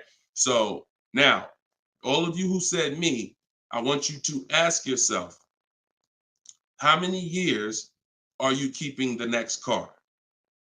Because this is the lease versus finance question. This is the lease versus buy. I'm not going to say finance because some of you are going to pay cash. This is the lease versus buy question. How many years are you keeping the next car? Gary said forever. Okay, there we go. So that's a good indicator till the wheels fall off, Joseph on Instagram. I see you. Okay, here's the question. 72 months. Okay, that's 6 years. You shouldn't be buying, Frankie. And I'm going to tell you why in 1 second. As long as it lasts. Now, when you want to try to get a little bit more specific than that, because sometimes you'll buy a bad car. It only lasts 5 years, where if we know we're going to keep this thing long term, we want to make sure we buy a car that's a quality car. That's what we want to make sure that we do. Buy a car that's a quality car. All right. So let's do, okay. So all of you, if your answer, I see you, Andrew, you 6, I see Teresa 10. Okay. Now, here's the rule. I call this the 8-year rule. The 8-year rule is based on when cars lose the most money. So it's not based on, see, some of you have been taught you pay off your car, get the title, do whatever you want. You want to trade it in, do what you want. I'm here to tell you that that's cost you because you don't understand the unseen expense. And the unseen expense is the one that's hurting you. That's depreciation. So the first thing you're trying to get when you're deciding I want a car is, how am I going to avoid big depreciation? Big depreciation. You buy a car for $30,000 today. What is it worth in 3 years? Even if you don't drive it. See, this is these are the things that you've been, oh, well, I want to buy a car. I drive as much as I want. But even if you don't drive a car, if I sat a car right outside your house right now and said, Lily, this car is worth $30,000, and you said, Deshone, I don't need a car. I already got a car. And I said, but it's yours. Here, it's yours. It's worth $30,000. You don't drive it. You come back a year later. What's that car worth? Told y'all, stay by the keyboard. What's the car worth? See, we're going to dispel this myth right now, because some of you don't understand, because of what you've been taught, that you think, oh, if I buy a car, I could drive it. I don't pay for the mileage. I'm going to show you that not only do you pay for the mileage, you pay even if you don't drive it. See, look, Alvin said 24. Look, didn't drive it 1 mile. Days on Instagram said 24. Look, didn't drive it 1 single mile. That's probably accurate. So think about that. If that's many people will mention depreciating assets. That's a very common word, but we're now going deep on what that actually means. Depreciating asset means I purchase something, I acquire something, whether I use it or not, it's going down in value. If I use it more, it goes down in value more. So the first foundation that you need to get is leasing versus buying. This is why if you don't lease, but you should have leased, there's no way to get a great deal. Because when you get great lease deals, some of you seen Danielle. Danielle got an Audi A3, $44,000 car. She's paying $550 a month, no money down. So that's Danielle. So when you consider what that deal would, what that car would have cost her if she purchased it, no money down, probably would have cost her about $900 a month. $900 a month. Every 1,000, but every 5,000 is about $100 a month, depending on interest rates. 5-year loan. So foundation. So what you're trying to do is avoid the depreciation. Y'all know when I break this out, y'all know what this means. Some of you, if you're new here, you may not know, but this is what this means. This is how your car loses value year 2, year 3, year 4, year 5, but then it starts to level out. And what you want to get to, forget paying off the car. You could have paid cash for it. Doesn't change this. Deshone, I got a loan on it. Doesn't change this. This is the actual asset value. This is the car's value. Forget the loan that's attached to it. This is the car's value. So your goal in purchasing, if you want to avoid this, see, some of you buy cars, trade them in here. Trade them in here. That's 2 years, 3 years, 4 years. You're trading the cars in when they have lost the most value. And that's a losing formula. Now, there's 2 ways that we avoid this. One is long-term ownership. Who has a car outside? They've had it for more than 8 years. More than 8 years. Type me if you have a car in your driveway or in your household, you've had it for more than 8 years. Type me. I see you, Gary. Okay. Okay, I see you, Sergio. All right, more than 8 years. I see you, Twill. Now, this is where you win. Here's why. Your car is no longer losing value like this every year. Now it's only losing a little bit. Now it's only losing a little bit. You beat depreciation. See, the goal with a purchase is to beat depreciation, not pay off the car. You could pay off the car and still lose to depreciation because you replaced the car in the early life cycle.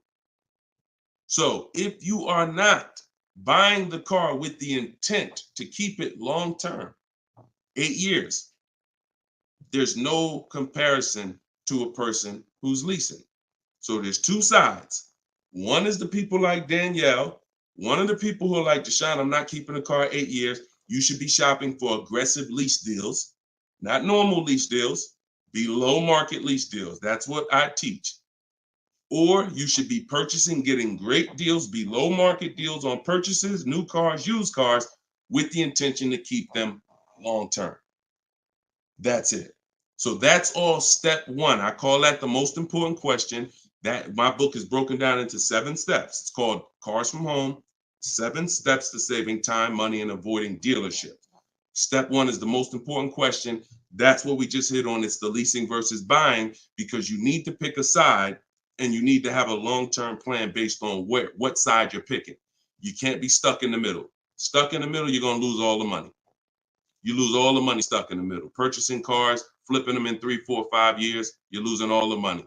Buying your leases out at the end, you're losing all the money because you're mixing the 2. Lease or buy long-term. This in the middle right here, that's the danger zone. Everybody clear on that? If we're clear, type clear. If we're clear, type clear. All right? This is Monday's live show. Wait, what day is it? This is Tuesday. Tuesday's live show, 12 o'clock. So whenever y'all don't see the banner on the show, then you know it's live. If you see the banner that says when we're live, then you know it's one of our rebroadcasts. But if you don't see the banner, that means we're live and you can start typing questions. All right, clear. All right, everybody's clear. Now let me hit the second part of Frankie's question. Okay, and for those who just came on, everything I teach is out of my new digital book. It's called Cars from Home, and you all can get it for 75% off. It's normally $97, but in my TikTok bio, in my Instagram bio, and in the comment section on YouTube and Facebook, we put the link there for you so that you can get your copy for it. You won't pay the normal $97, but you only got 30 minutes. It's a welcome offer. Once that clock goes down, to 0, your price is $97, which is still a great price. You saw how much money Tiffany just saved on her new Mazda, just using what's in the book. Saved herself, I think, $6,000. So go ahead. Oh, no. So, and then you move into the equity assessment. So once you decide, Frankie, which you already said you're only keeping the car 72 months, you should not be purchasing. Because if you purchase, we already went to what's going to happen. You can't win keeping that car 6 years and then replacing it. So you should now be doing your equity assessment, which is calling your bank, get your payoff, and then you're going to go to the cash buying websites. Don't use algorithm sites because they're worthless. Car Guru, Sell My Car, CarMax, Carvana, Driveway, AutoNation, Sell My Car, AutoNation, Sell My Car. 6 offers, 3 are from dealers, 3 are from online buyers, and these are the best offers you're going to get. They'll cut you a check the same day. That's our bidding system. That is how we do our equity assessment. We do not trade our cars in because we're not going to get the money that they're worth trading, which I hit on earlier. All right. I know we got a lot of questions being typed. Dolan, you can shoot the next one in.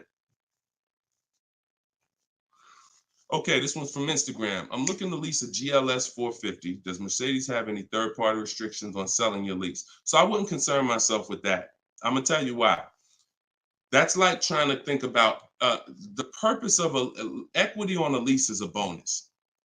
Shout out to y'all running the likes up on TikTok. Appreciate y'all. If y'all could keep tapping the screen every couple minutes, if you could just give it a little tap, tap, tap. That just keeps running them up. Just every minute. Every time you hear something and you're like, oh, that was good. Tap, tap, tap. And it'll just keep the likes running up. Keep TikTok notified of what we're doing over here. So you never want to base the car you're going to lease on if it's going to have equity at the end. The benefit of leasing is driving cars for pennies on the dollar compared to what people purchasing them. And you're avoiding depreciation that people purchasing the vehicles are going to take. That's the benefits of leasing. Now, there's a lot of other benefits too. I mean, you're driving a new car. You're under warranty most of the time. Depends on how many miles you drive. So if you drive, 12,000 miles a year, most bumper to bumper warranties cover that. If you drive 15,000, maybe you won't have a little bumper to bumper at the end, depending on what you choose. Mercedes has a 4-year 50,000 bumper to bumper. But the benefits of leasing are what I just laid out. Equity is a bonus. We don't want to look, equity is not something we ever want to base the vehicle we're going to lease off of. It just doesn't, it's too many market changes that could affect it. A car could have high resale values now, and then in 3 years it doesn't, which means any equity will be eliminated because of the 3-year-old used car market. So you don't want to shop like that. You don't want to shop like that. Focus on, and what I teach in my book is you're going to pick 3 vehicles. Good to see you, Judith. You're going to pick 3 vehicles because leasing, it's so easy to get a great deal purchasing. So easy. On a new car, forget about it. The bids, forget it. We're going to find the 20% dealers. In my book, I have all the scripts because I don't want you talking. Who'd rather get great deals without talking? Be honest. Who's not a good negotiator? You're not a good negotiator. Type not me. Like you just be honest. I don't ever want you to put yourself in a position where you need to talk. And if you start talking to somebody who's trained to talk and dissect and get information and then tailor a deal, you're going to lose. So in my book, everything is silent. The only people we talk to when we talk to people are managers, because those are different conversations if we need to have them. We're never talking to salespeople besides when we're coming on to test drive the car. We're never talking to salespeople because we just don't know who we're dealing with. So when we're online, we're always typing. That's why I say go online. My strategy is called the 25 to 5. We go online and we contact 25 dealers, go to their website. I have copy and paste templates in there that you just fill in what you want. But if you're going to do it your way, that's fine. But I'm telling you, you don't want to deviate from this format because you're going to get yourself in trouble and you're not going to get the results. You want to be able to connect with a large amount of dealers so that you could get 5 offers, at least 5, because 4 are going to be overpriced most likely, but 1 is going to beat everyone else. So, but when it comes to a lease, there is the lease program. that the dealer can't control. So if we don't know what a lease program is until we shop offers. So there's no way you can look at the residual value. You can look at all this money factor. I know some of you who are in the math, you're like, oh, well, I'm gonna just look at the money factor and see. You can't tell because it can have a high money factor, but it have some good rebates. The only way we know a great lease deal is to shop the market, get our offers, and then if the lease program, if the best offer doesn't get you under 1.5% with no money down, then it's a bad lease program. It's a bad lease program. In which case, we move to another vehicle. So I'm not going to ever co-sign leasing a bad vehicle a vehicle with a bad lease program. I've had all types of people hit me, Deshone, I'm looking at this Range Rover, man, but I did all the offers, and they'll be in the group. We have a private group, and I get to talk to people all around the country about this stuff. So they're like, Deshone, you think I should move on? I'm like, look, you could wait till next month, see if the program gets better, but I'm never going to co-sign signing a bad lease deal. You're paying too much money for a vehicle you're giving back in 3 years. So you're defeating one of the major benefits of leasing. So that's the only reason why we have to have 2 other vehicles that we like when we're leasing. On a purchase, no. One vehicle, pick it, get your bids. One dealer is going to blow everybody else away. But with a lease, you want to have 3 vehicles just in case it's a bad lease program. And if they got a bad lease program this year, maybe in 3 years when your lease is up, they'll have a good lease program. So that's what we do. It's too many cars out here. It's 400 cars out here. 40-something manufacturers competing for our business. Why are we going to get locked on one car? And the reason we're doing this, y'all, is because we're not shopping. You're not shopping. You're not taking the going out for the weekend and test driving cars seriously. You're about to drop 40 grand of your hard-earned money. You need to be, like I teach, shopping and not letting anyone disturb your shopping. If I'm looking for a car, I'll take a whole Saturday and go out or a Monday, and I'll go out and I'll drive 4 cars and be like, okay, that was fun. Don't sit down and don't talk numbers. So let me make that clear. Don't go in there and sit down at the desk and start talking numbers and get a proposal. No. Shop. Once you decide what you want, then we come home and we get our offers from home. All right. Go ahead, Dolan. Next question. All right. When you don't talk, I see a lot of you saying you're not good negotiators. Then you just got to stop talking. Stop talking and start making people bid. You're going to get better deals than good negotiators all day long. Heard you loud and clear on the rebroadcast. I'm here live. All right. Welcome, Jill. Looking for a car now. Profited on a sale, so coming in clean. Need to rebuild credit. Lease cheap car, finance car under 5-6 grand. It depends on where your credit is. If you're in the mid-6, I teach something called, profile over score. So if you have a paid off car, if you have nothing gets you approved for a car like on-time car payments. If you've been making on-time car payments for 2 years, 3 years, you're typically gonna get approved for most leases. As long as you're not going from like a $450 payment to a $900 payment. But if I'm in a state where if I'm in that mid-6s, 660, 670, I go for the lease. If I'm in the low 6s, then I go for what I call a smart car, which is the car to set you up to lease. So your goal is to get the least expensive car you can get a loan on, quality car. You want to go small as possible, and small as possible for you might be you need a sedan. You might need 3 rows. But I teach something, and that's what we were talking about when I posted that review that Barrett wrote for our book today. He was like, we get a wish list for needs versus wants, because oftentimes we confuse these. Needs are things you can't live without. I need to have this, or the car's not going to do what I need it to do. I need to have it. Wants are things that you'd like to have, but you can live without. When it comes to getting a smart car, and it's not the little smart car, y'all. I have a different. That's a different meaning for us. It means saving money at the right time. That's what we call smart cars. Saving money at the right time. So if you can't qualify for a lease and you want to set yourself up, then the vehicle you get now is super important. The vehicle you get now could either set you back from leasing because you bought too much vehicle, payments too high. You didn't buy a dependable vehicle. It's not going to last. It's going to start having problems. It's going to break down. You might miss payments because of that. These are all the things you want to avoid. This is why I'm giving you these boundaries that you don't, kind of go off of. But this usually happens when you're trying to get too much car. Quite honestly, if I was trying to get a smart car, I would be trying to get the smallest car I could, drive it for 2 years. Let the family be uncomfortable.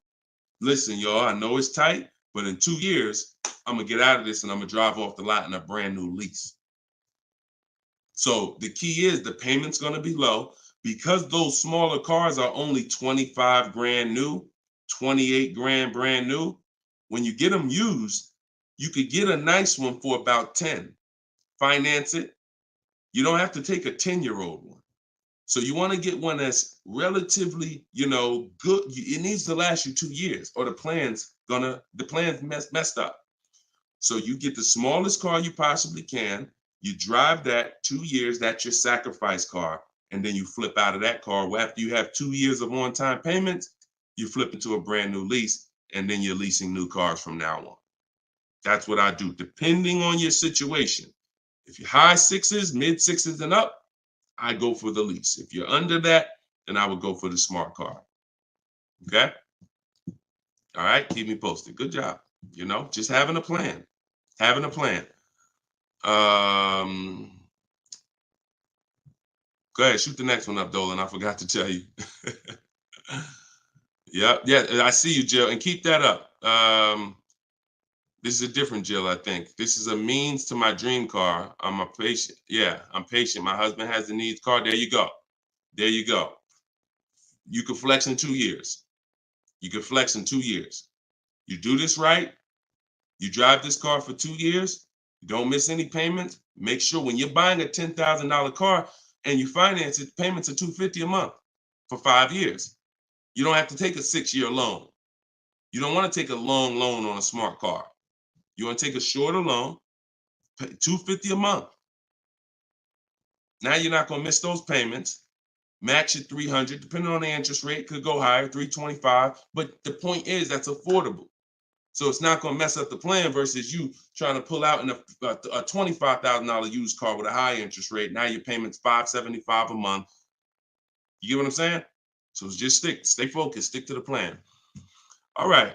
This is another Jill from YouTube, I believe. Buyout is, go ahead, keep that one up. Oh no, I saw that one. Get the one you just had up, Dolan, from the other Jill. Yep, thank you. So buyout is $36,000 on my 2023 Audi Q5. I want to lease a Range Rover Sport. Should I sell on my own or turn into the dealer? Doesn't look like, and I'm just going to tell you, this is not usually when we do an equity assessment. Now, if you can get out, break even, great.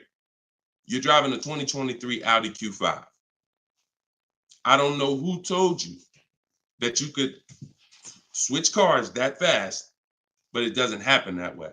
And so the only time in history that we've been able to switch cars that fast is when there was a once in a lifetime seller's market, 2021, 2022, 2023.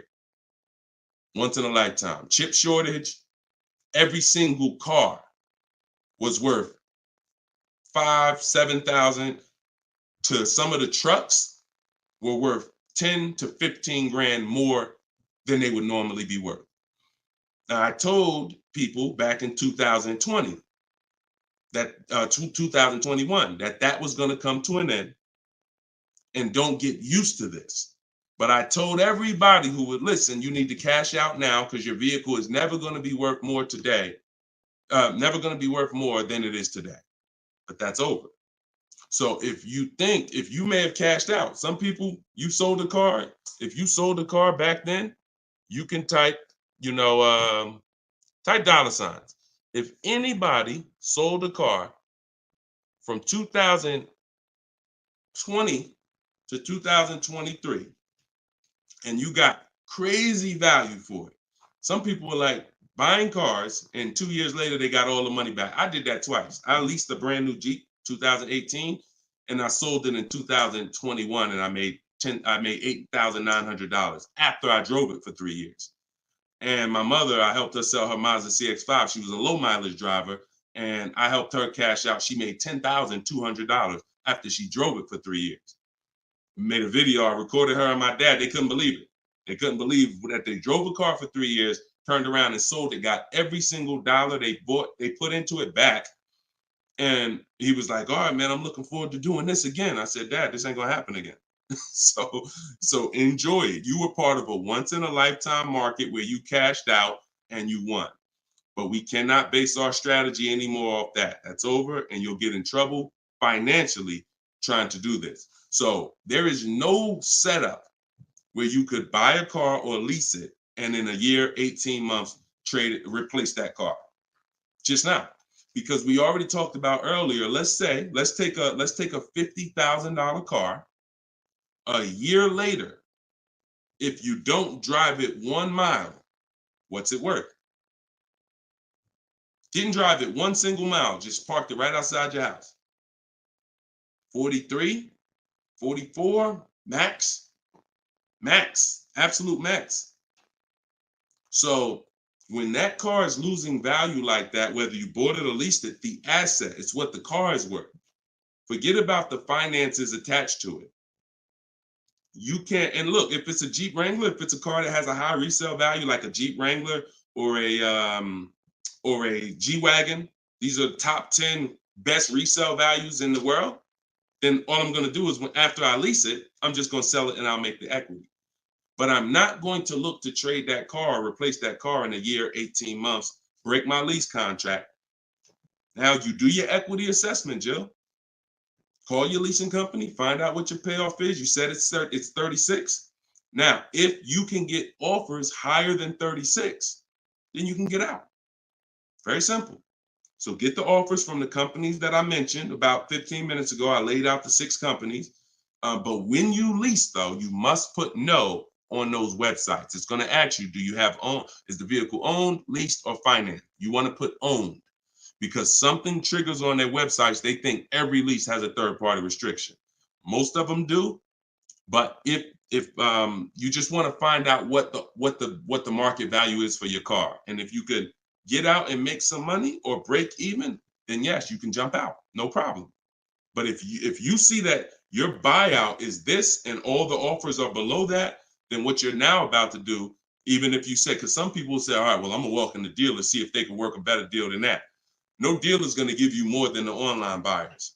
So if you run those online quotes and all of them are less than your payoff, all a dealer is going to do is take the negative equity and the desperation for you to get out and roll that negative equity over to your next vehicle because you're desperate to get out for no reason.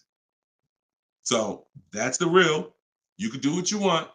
I would suggest you don't get out of your lease. You don't break a lease contract until you can financially do it, which means I can break even, I can sell, and I can get equity, or either break even. Break my contract, but I'm not coming up with a dime because a dealer bought my car and I'm out of this thing. That's the only way I'm breaking a lease contract. I'm not rolling negative equity. I'm not going to create negative equity in a lease to get out of a lease early for no reason. It just doesn't make financial sense at all. All right, no problem, Jill. Happy to help. Happy to help. Okay, so that's step 2. See, the equity assessment step, guys, is so important. See, because it's the foundation of our deal. So when you look at step 1, the leasing versus buying question, how many years do you keep in the car? 8-year rule. That's step 1, super important. Foundational of your deal. As I said, you can't get a good deal if you purchase, but you should have leased. Impossible. You got a bad deal. I don't care how much money you get off. Now, second step is if I have a car to replace, I got to do an equity assessment because I need to know, is this car that I'm in going to be going to prevent me from making a move right now? Too much negative equity, I'm prevented from making a move right now. If I can get out, make some money, now I got some money. I can sell. I can put money in my pocket, put it in my bank. That means it's an asset. It's a blessing to me. So your car that you're in could either hinder you from getting a car or it can help you get the next car. That's why we always do the equity assessment before anything else. All right. I don't know why I'm frozen on Instagram. All right, go ahead back in, Dolan. Next question. Okay, now I'm back. I see. I'm just monitoring Instagram. Okay, and just so y'all know, everything that I'm teaching is out my new book. And look, I want to show y'all this. And before, keep that question up. Look, here we go. Boom. Look at that. 4.94. Thank you to everybody. We're higher now. I think we're up to 35 ratings, 28 reviews. So thank you to everybody who's reviewed the book on Goodreads. Appreciate you. And thank you for everybody who's using it. Make sure you are writing me with your success stories. Show me your deals so that I can post them just like I posted Tiffany's deal. But everybody can get the book. You can get yours for $90. It's normally $97. But as our welcome special, our book launch special, you can get it for $24, 75% off in my TikTok bio for 30 minutes, or my Instagram bio, or in the comment section of YouTube or Facebook. We have a comment pin for you. And if you're watching us on TV, you can use your phone and you can scan the QR code here on the screen, and you can get your copy for 75% off. But once that timer hits 0, if you visited that page and the timer it started, once it hits 0, the price does go back up to $97, which is still a great price. It's a great price either way. And it'll be in your inbox in a couple minutes. Okay, this is from Instagram. I use your template in the book to ask for quotes. Their response is the lowest offer you ever received. They are being difficult and giving me their best offer. What's the best way? Use the scripts. It's just conversation. Hopefully you listen and you have a separate email, because you're not going to have intelligent conversation with 5, 7, 10 dealers mixing personal emails. So every part of the system is important, having a separate shopping email. So everything in there is dealers. And now everything they're saying, we have a response for. Every single thing. It doesn't matter. Don't expect 80% dealers to be easy. Expect them to, hey, can we have a conversation? Hey, when can you come in? Hey, this be a whole lot easier if you're here. See, what we already know is we've given them all the information they need to give us a quote. So the best thing, or the stages we move through in our conversation with dealers, is who has a car that I want. That's first. Our first set of scripts is designed to weed out the dealers who don't even have a car we want. Nothing to talk about. Nothing to talk about. So there are dealers who won't tell you they have a car. That's why we have scripts. Hey, when can we talk? I'll be handling my whole purchase online. Can you confirm if you have something that matches? Every one of my scripts ends with a question. If you're not going to use my scripts in my book, then you make sure every email you write should end with a question, never a statement. So what you're sitting at home and you are copying and pasting. Very simple. Everything they say, we have a response, because I use those scripts. I'm from inside the dealers for 14 years. I know those scripts. Hey, it'd be easier if you were here. Hey, we only do business in person. Hey, when can I get you on the phone? I promise it won't take long. All of the stuff they're going to say.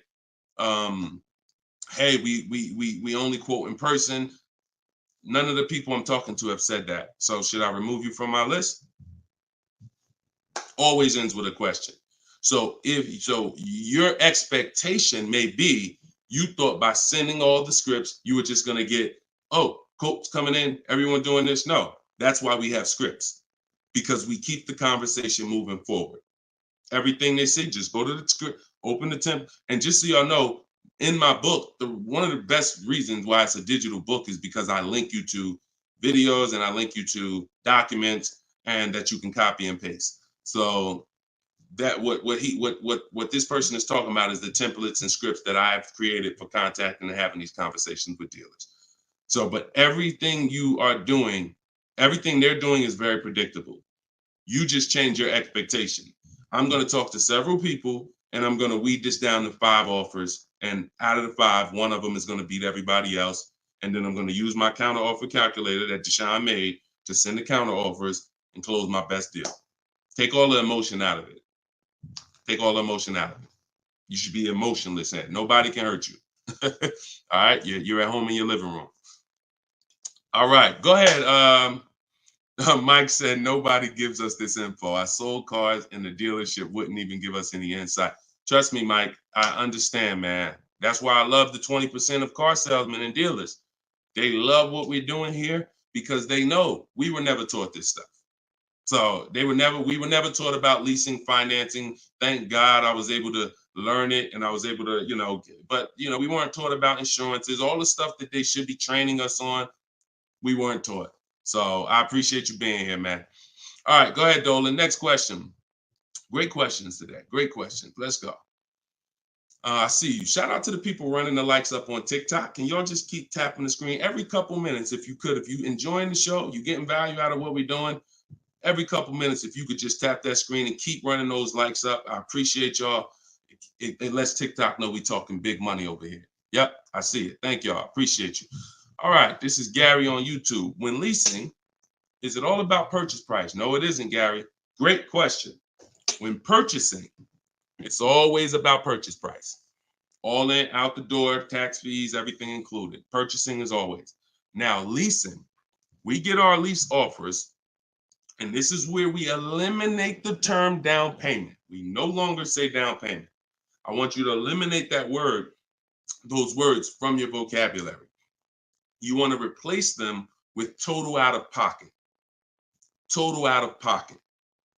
So all of our lease offers we're going to get is following the 1% lease deal principle, which is, because some people, I know Judith still asks, oh, hold on one second.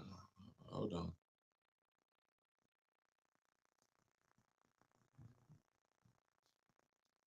Okay, I think my wife's headphones hooked up to the broadcast here. Thank you for letting me know, Judy. So when we're getting, so the 1% lease deal rule is older than, it was around, I think, before I got into the car business at 2006. And what it was is if your lease payment was 1% or lower of the MSRP of the car, you stole a car. Stole a car. Example, I know if you've never seen a 1% lease deal, let me show you a couple. So this is Greg. Greg, look, first time posting here. I'm excited. My latest lease, graduated. Now we have a particular online, video library here. So when they say graduated, I have a coaching program, and but the steps are the same. So I always say get in where you fit in. Steps are the same in my book, in my video course. He said I followed the steps, set up a great lease deal, 36 months, 12,000 miles per year, all said and done. Monthly payments $527. MSRP is $56,275. So when you divide the monthly payment into the MSRP, you're going to get a number. Now, when you multiply that by 100, so I'll give you an example. Let me show you how this works. In Greg's case, I got my calculator up here. I would take 527, divide that into 56,275, which is the MSRP, not the selling price. Doesn't matter the selling price. The MSRP is how we gauge the value. Now, that's 0.009. Then we multiply that by 100, and that gives us 0.93%, which is what he put here in his post. So that's an under 1% lease deal. Look, it was a steal. I think someone messed up on the paperwork. No other dealer came close. There we go. Same thing with Freena. Freena just got a Jeep a little while ago. Look, her deal was better than his, my God. But it's a better lease program. Jeep had a better lease program at the time. So, I mean, she got a $579 a month lease on a $65,950 Jeep Grand Cherokee hybrid. Out of control. So this is how we're shopping. You want to follow the format of the 1% lease deal, which is I shop with 12,000 miles per year. If I'm doing 18,000, I'll adjust it later. If I'm a high mileage driver, who's a high mileage driver? You drive more than 20,000 miles per year plus. Who's a high type HM if you're a high mileage driver? All right, type HM. You adjust it later. 25,000 mile a year lease. You always shop with 12 because that's how we judge. I see you, Mr. Silver. That's how we judge. I see you, Ado Johnson. Or no, AD Johnson. Sorry. So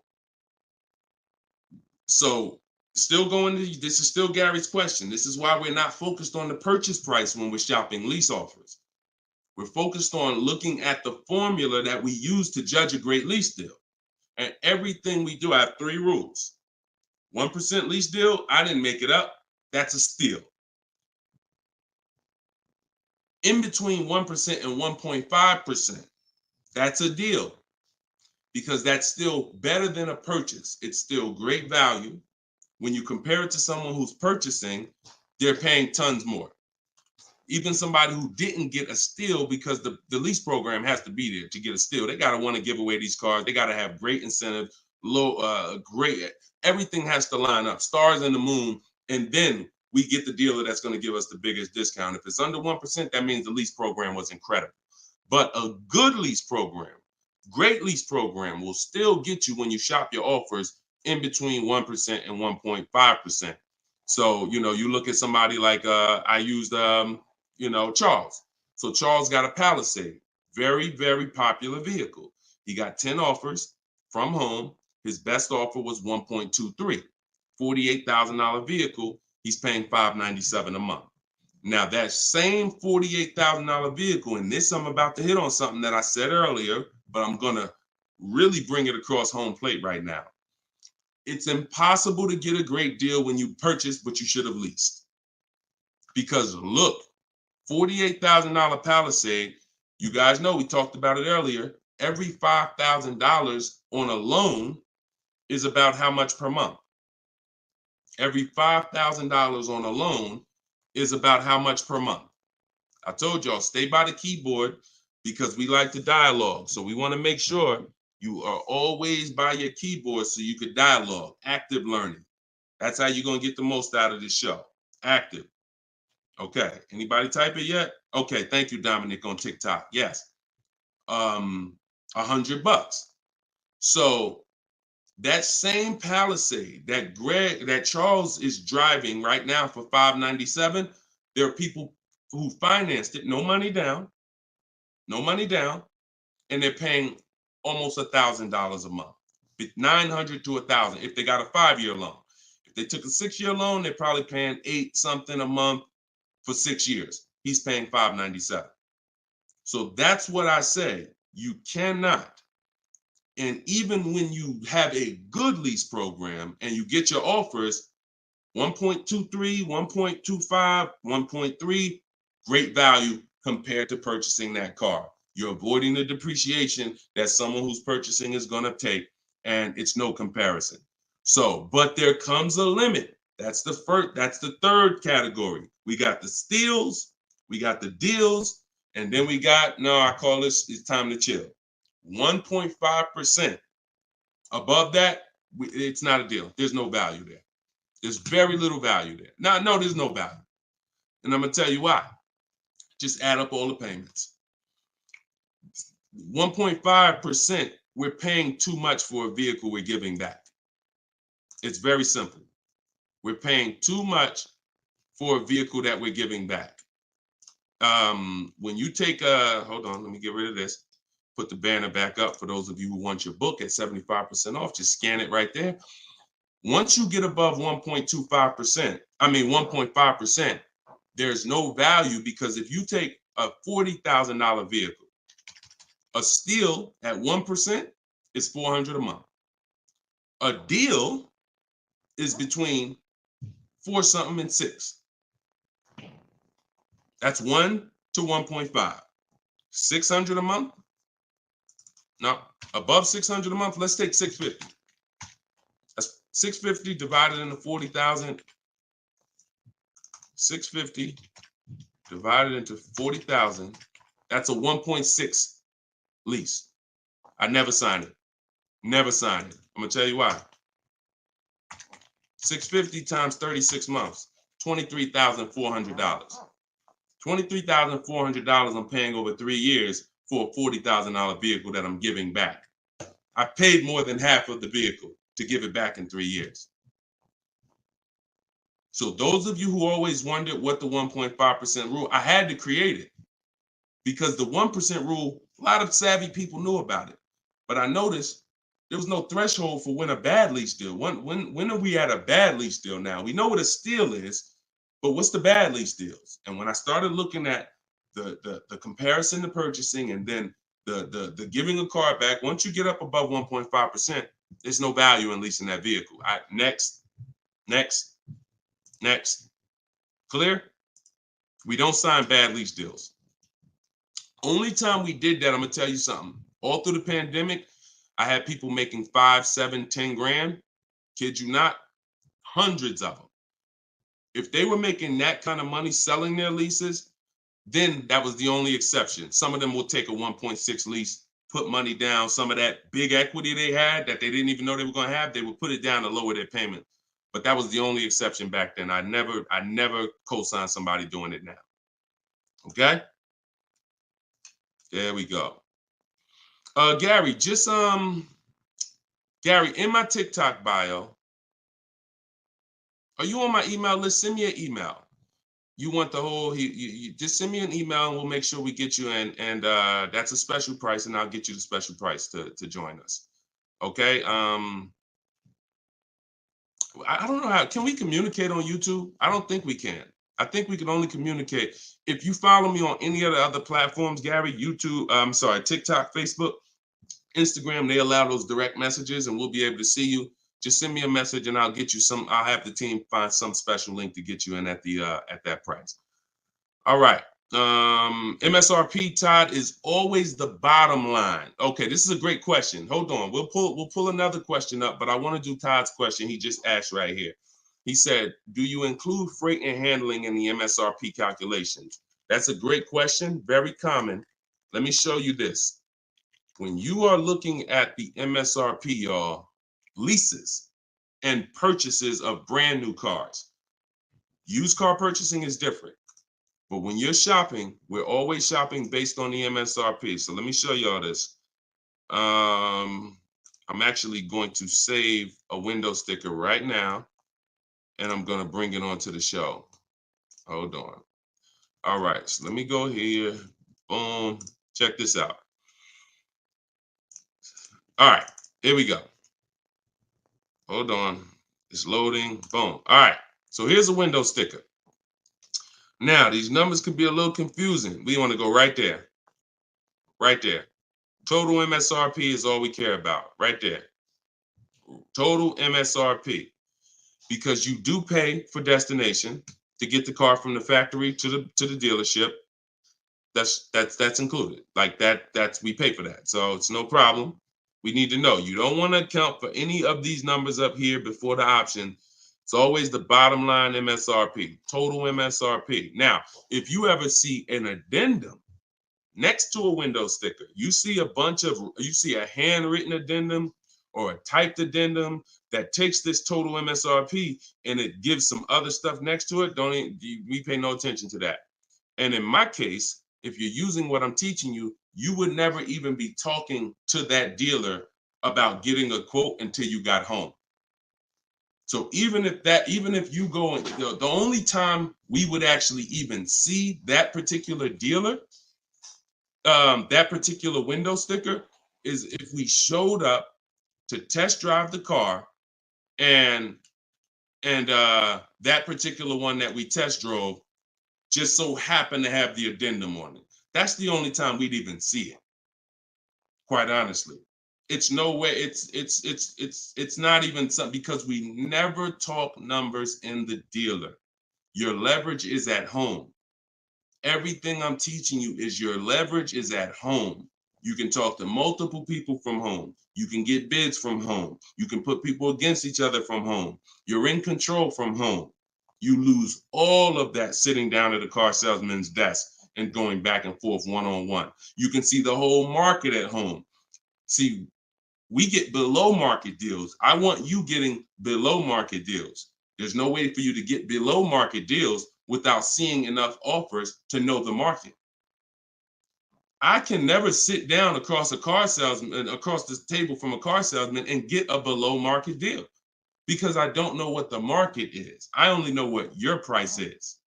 And every single one of your competitors is going to offer me a different price. Some higher, some lower, depending on who you are. And so I can only expose that information by being at home.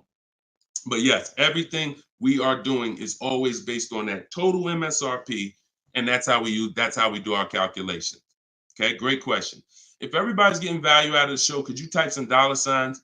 Just type a dollar sign if you're enjoying the show so far. So if whenever you see this show, if you see the banner above us, then this is a rebroadcast. But if there's no banner, then we're live. So you can ask your questions, but you can always make sure that I always want to make sure that you guys have access to the live shows so that you can use them. But even the rebroadcast, if you're sitting watching the rebroadcast, you're going to get the same value pretty much as somebody here live, because somebody's going to ask the same question you had. I can almost guarantee it. So I'm glad. I see a lot of dollar signs. Perfect. I see a lot of dollar signs. If you haven't subscribed to us on YouTube, please subscribe so that you can keep in touch with what we're doing here. And certainly, good job. I'm happy everybody's getting value. Go ahead, Dolan. We got a few more minutes. Post another question. Great questions today. All right, this one's from Instagram. I haven't had any car leases on my credit before. How likely will I be able to lease an $80,000 car? I have great credit. If you got great credit and income, then you could go for it. Great credit and income, you could go for it. Whether you have the car. Now, I'm going to tell you something. Mercedes did not want to be people's first lease. So there are snooty brands out there. I cannot tell you that because BMW may not be that way. Audi may not be that way.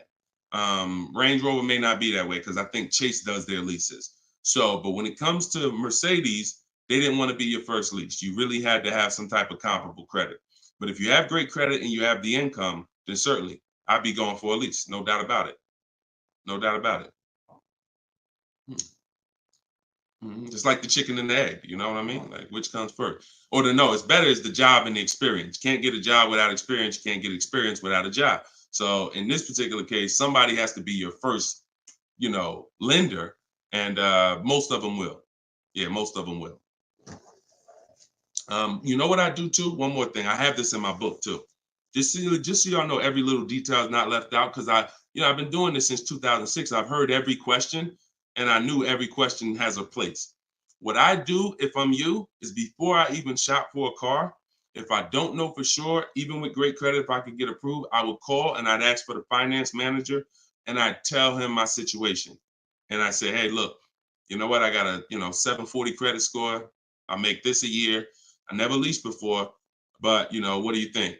And if a Mercedes finance manager would tell you, nah, it's probably not going to work with Mercedes. But someone else would say, nah, that's fine. So that way you don't even waste your time getting all your offers just to find out that this is one of the snooty leasing companies. All right. All right, there we go. All right, shoot the next one up, Dolan.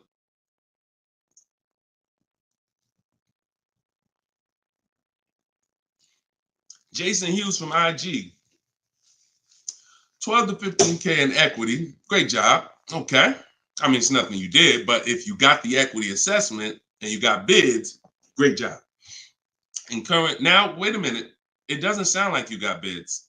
And I'm going to tell you why. Because it wouldn't be an equity range. That sounds like an estimate. In fact, it doesn't sound like an estimate. It is an estimate. 12 to 15 is an estimate. When we get bids, when we do our equity assessment, we're getting bids and we're like, hey, I have $13,580 equity based on my highest offer from Driveway. See, get out of the ambiguity. Get out of the middle there. Let's get finite, definite numbers and stay out of these ranges and estimates, especially on things that take us 20 minutes to do. Call your bank, get your payoff, go online, CarMax, Driveway, Carvana, AutoNation, sell my car, Car Guru, sell my car, Kelly's Blue Book, instant cash offer. 20 minutes. Get your equity. 8 payments left, not keeping 8 years, now a good time to lease. 100%. 100%. There's no benefit in waiting. Listen, that is the path for a lot of people, Jason. A lot of people are going to discover what we're doing here, teaching by the numbers, not by emotion. And they're going to realize that not leasing has cost me money. Should I wait or should I just transition now? There's no reason to wait. There's no reason to wait. The only thing that would make you wait when you do your equity assessment is you have too much negative equity, you can't get out. That's the only time. Or you have a credit situation where you need to actually get your smart car, get a car for 2 years, rebuild your credit, and then go lease. Anybody else, no benefit. I'd be leasing tomorrow because I had a friend of mine, he's a close friend of mine. He's actually in my program. You know, he uses our stuff. And he's like, he had a Kia Telluride. Well, he had an accident. Vehicle got totaled. Now, he said, now I know the 8-year rule, Deshone. I'm going to lease this next one. He gets his bids. Last week, he leased the Kia Telluride for under $500 a month. The same vehicle that he was paying hundreds of dollars every month for. More. Hundreds of dollars more per month. I don't know what his payment was, but I know what a Kia Telluride costs to purchase. A $45,000 Kia Telluride to purchase with no money down is $800-900 a month. So he's literally under $5, no money down, when he was just paying hundreds more than that. So you're in the same situation. No point in waiting. Transition to a great value lease. Get your offers. You wish you could. You wish you would have did it sooner. All right. Go ahead. Next question, Dolan. Car brands will no longer offer V6. Buy the lease. Let me talk to this question on TikTok. Not right now. Get the next one. Go ahead, Dolan. Put the one you're going to put out. But get that question that this person just posted about car brands no longer offering V6s. Should he buy the lease? If you have one ready, though, put that one up. Deshone, will your book work for both lease and buy? Well, you know what? Let this person answer that for you because we just got this review. This book is outstanding. This is Barrett. And you can see all our reviews on goodreads.com. Must read, must have for anyone seeking to buy, lease, or even sell a car. It is presented in very professional, easy to follow, step-by-step manner that covers every situation. Every situation. Does your situation, Keith, fall under every? If so, we got you. Every situation from buying, leasing, with cash or credit, good or bad. Only thing that Barrett didn't put in there is used cars or new cars. That's in there too. So absolutely. So yes, I'll put the banner back up for all of you who are watching us on TV. You can you can scan the QR code here with your phone, with your camera, and you can get your book for 75% off, or you can go to deshonesbook.com. We have the link in the comments on Facebook or YouTube for you. And if you're on Instagram or TikTok, you can go to my bio, click that link, and then click the button for the 75% off and get your book for 75% off. You won't pay the normal $97. Okay? But yes. All right. I have a 2020 Nissan Sentra. This is Key. I don't want to butcher your name, so I won't try. But from YouTube, I have a 2020 Nissan Sentra. Had it for 2 years. My miles are 64,000 highway miles. Okay. I know I don't have equity. I was told don't trade it in. Would be a bad decision. It's true. We don't trade cars in. We get bids. So you need to find out what your equity position. See, many of you are finding out right now how important the equity assessment is. Whenever you have a current car, equity assessment. So when you call your bank, get your payoff, then you go and you get the offers, you're either going to be in a positive equity position or a negative equity position. Now, if you're in a negative equity position, there's three solutions for negative equity. 2 of them lead to a car, 1 of them doesn't. First is you get all your offers and you can pay the difference because these are the highest offers. So whenever you are, the highest offers are these online bidders. They pay more than car dealers. In fact, 3 of them are car dealers that are bidding. So Kelly's Blue Book, Car Gurus, and AutoNation are car dealers bidding. CarMax, Driveway, Carvana are online marketplaces, used car marketplaces bidding. So you're getting a wide range of diverse offers from people who compete every day to buy cars. and they cut you a check right then and there. They do an hour.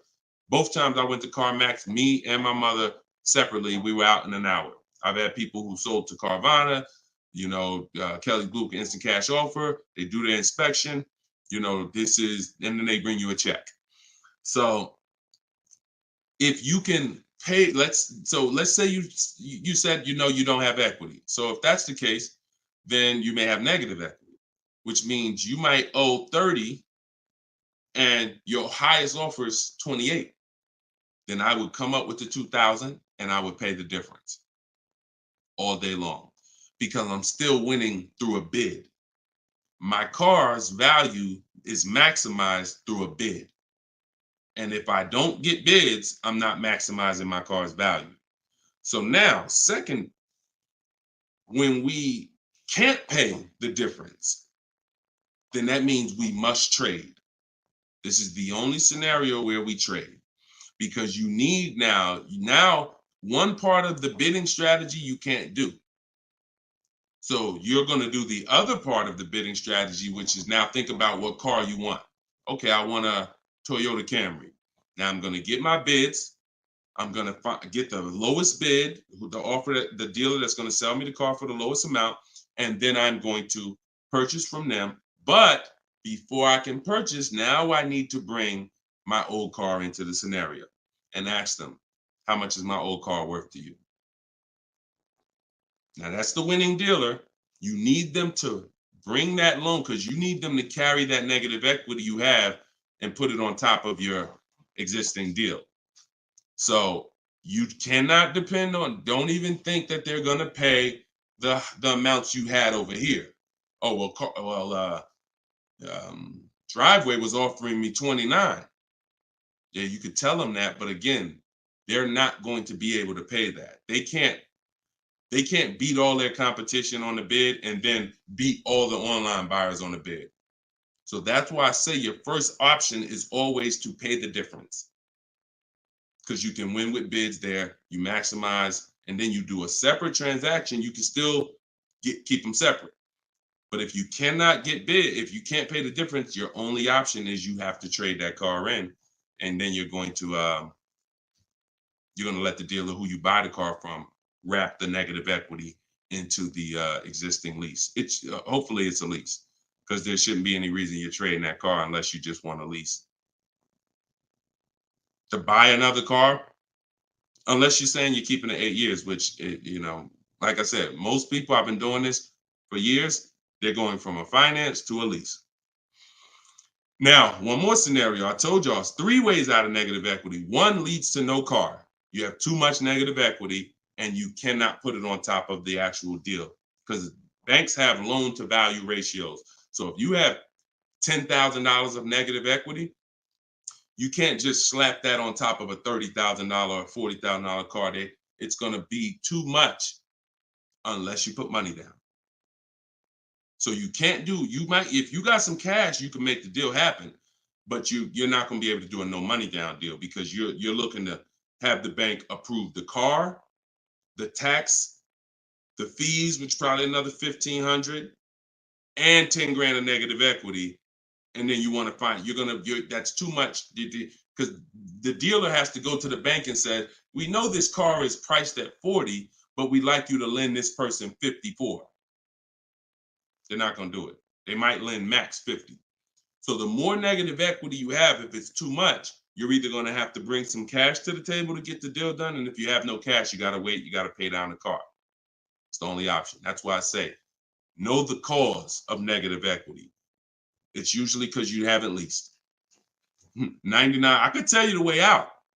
I just gave you the way out. That's in my book, 3 strategies for negative equity. But when if you don't know the cause and you just turn around and get another purchase and you're not keeping it 8 years, you're going to be in negative equity again and again. And there's plenty of people, and some of you, it may be you, where you're like, dag, Deshone, that's me. Every time I go get a car, negative equity, negative equity, negative equity. It's like a vicious cycle. And the solution is you need to lease. What's causing that is you don't lease. So you're overpaying by thousands of dollars. All right. So listen, y'all, we will be back. We like to do these shows twice a day. If you're on my email list, you'll get the notification. We like to get through as many questions as possible, keep this around an hour, 15 minutes. And so all of you, appreciate you coming. If you want every single thing I teach in one spot in a step-by-step format, that's my new digital book. It's called Cars from Home, 7 Steps to Saving Time, Money, and Avoiding Dealerships. And you can get yours for 75% off in the comment section on YouTube. We got a comment section that's pinned, deshonsbook.com. Same thing on TikTok. I'm the same thing on Facebook. But if you're on Instagram or TikTok, it's in my bio. There's a website right in my bio. Click it and grab your 75% off. You'll get it for $24 instead of the normal $97. Now, if you went there and that timer started, then certainly get there before it hits zero, because once it hits zero, you have to pay the $97, which is still a great price. So my goal for this book is to be the most valuable book financially that you've ever gotten. That is my goal. So use it. Write me with your success stories. Show me your deals when you pick up your cars. Write me, email me, Deshone, just like Tiffany did. I want all of you emailing me your deals so that I can share them on the show. All right. So we'll be back. We'll be back with the next show. This was episode 9. Thank you for coming, and I will see y'all on the next show. God bless you.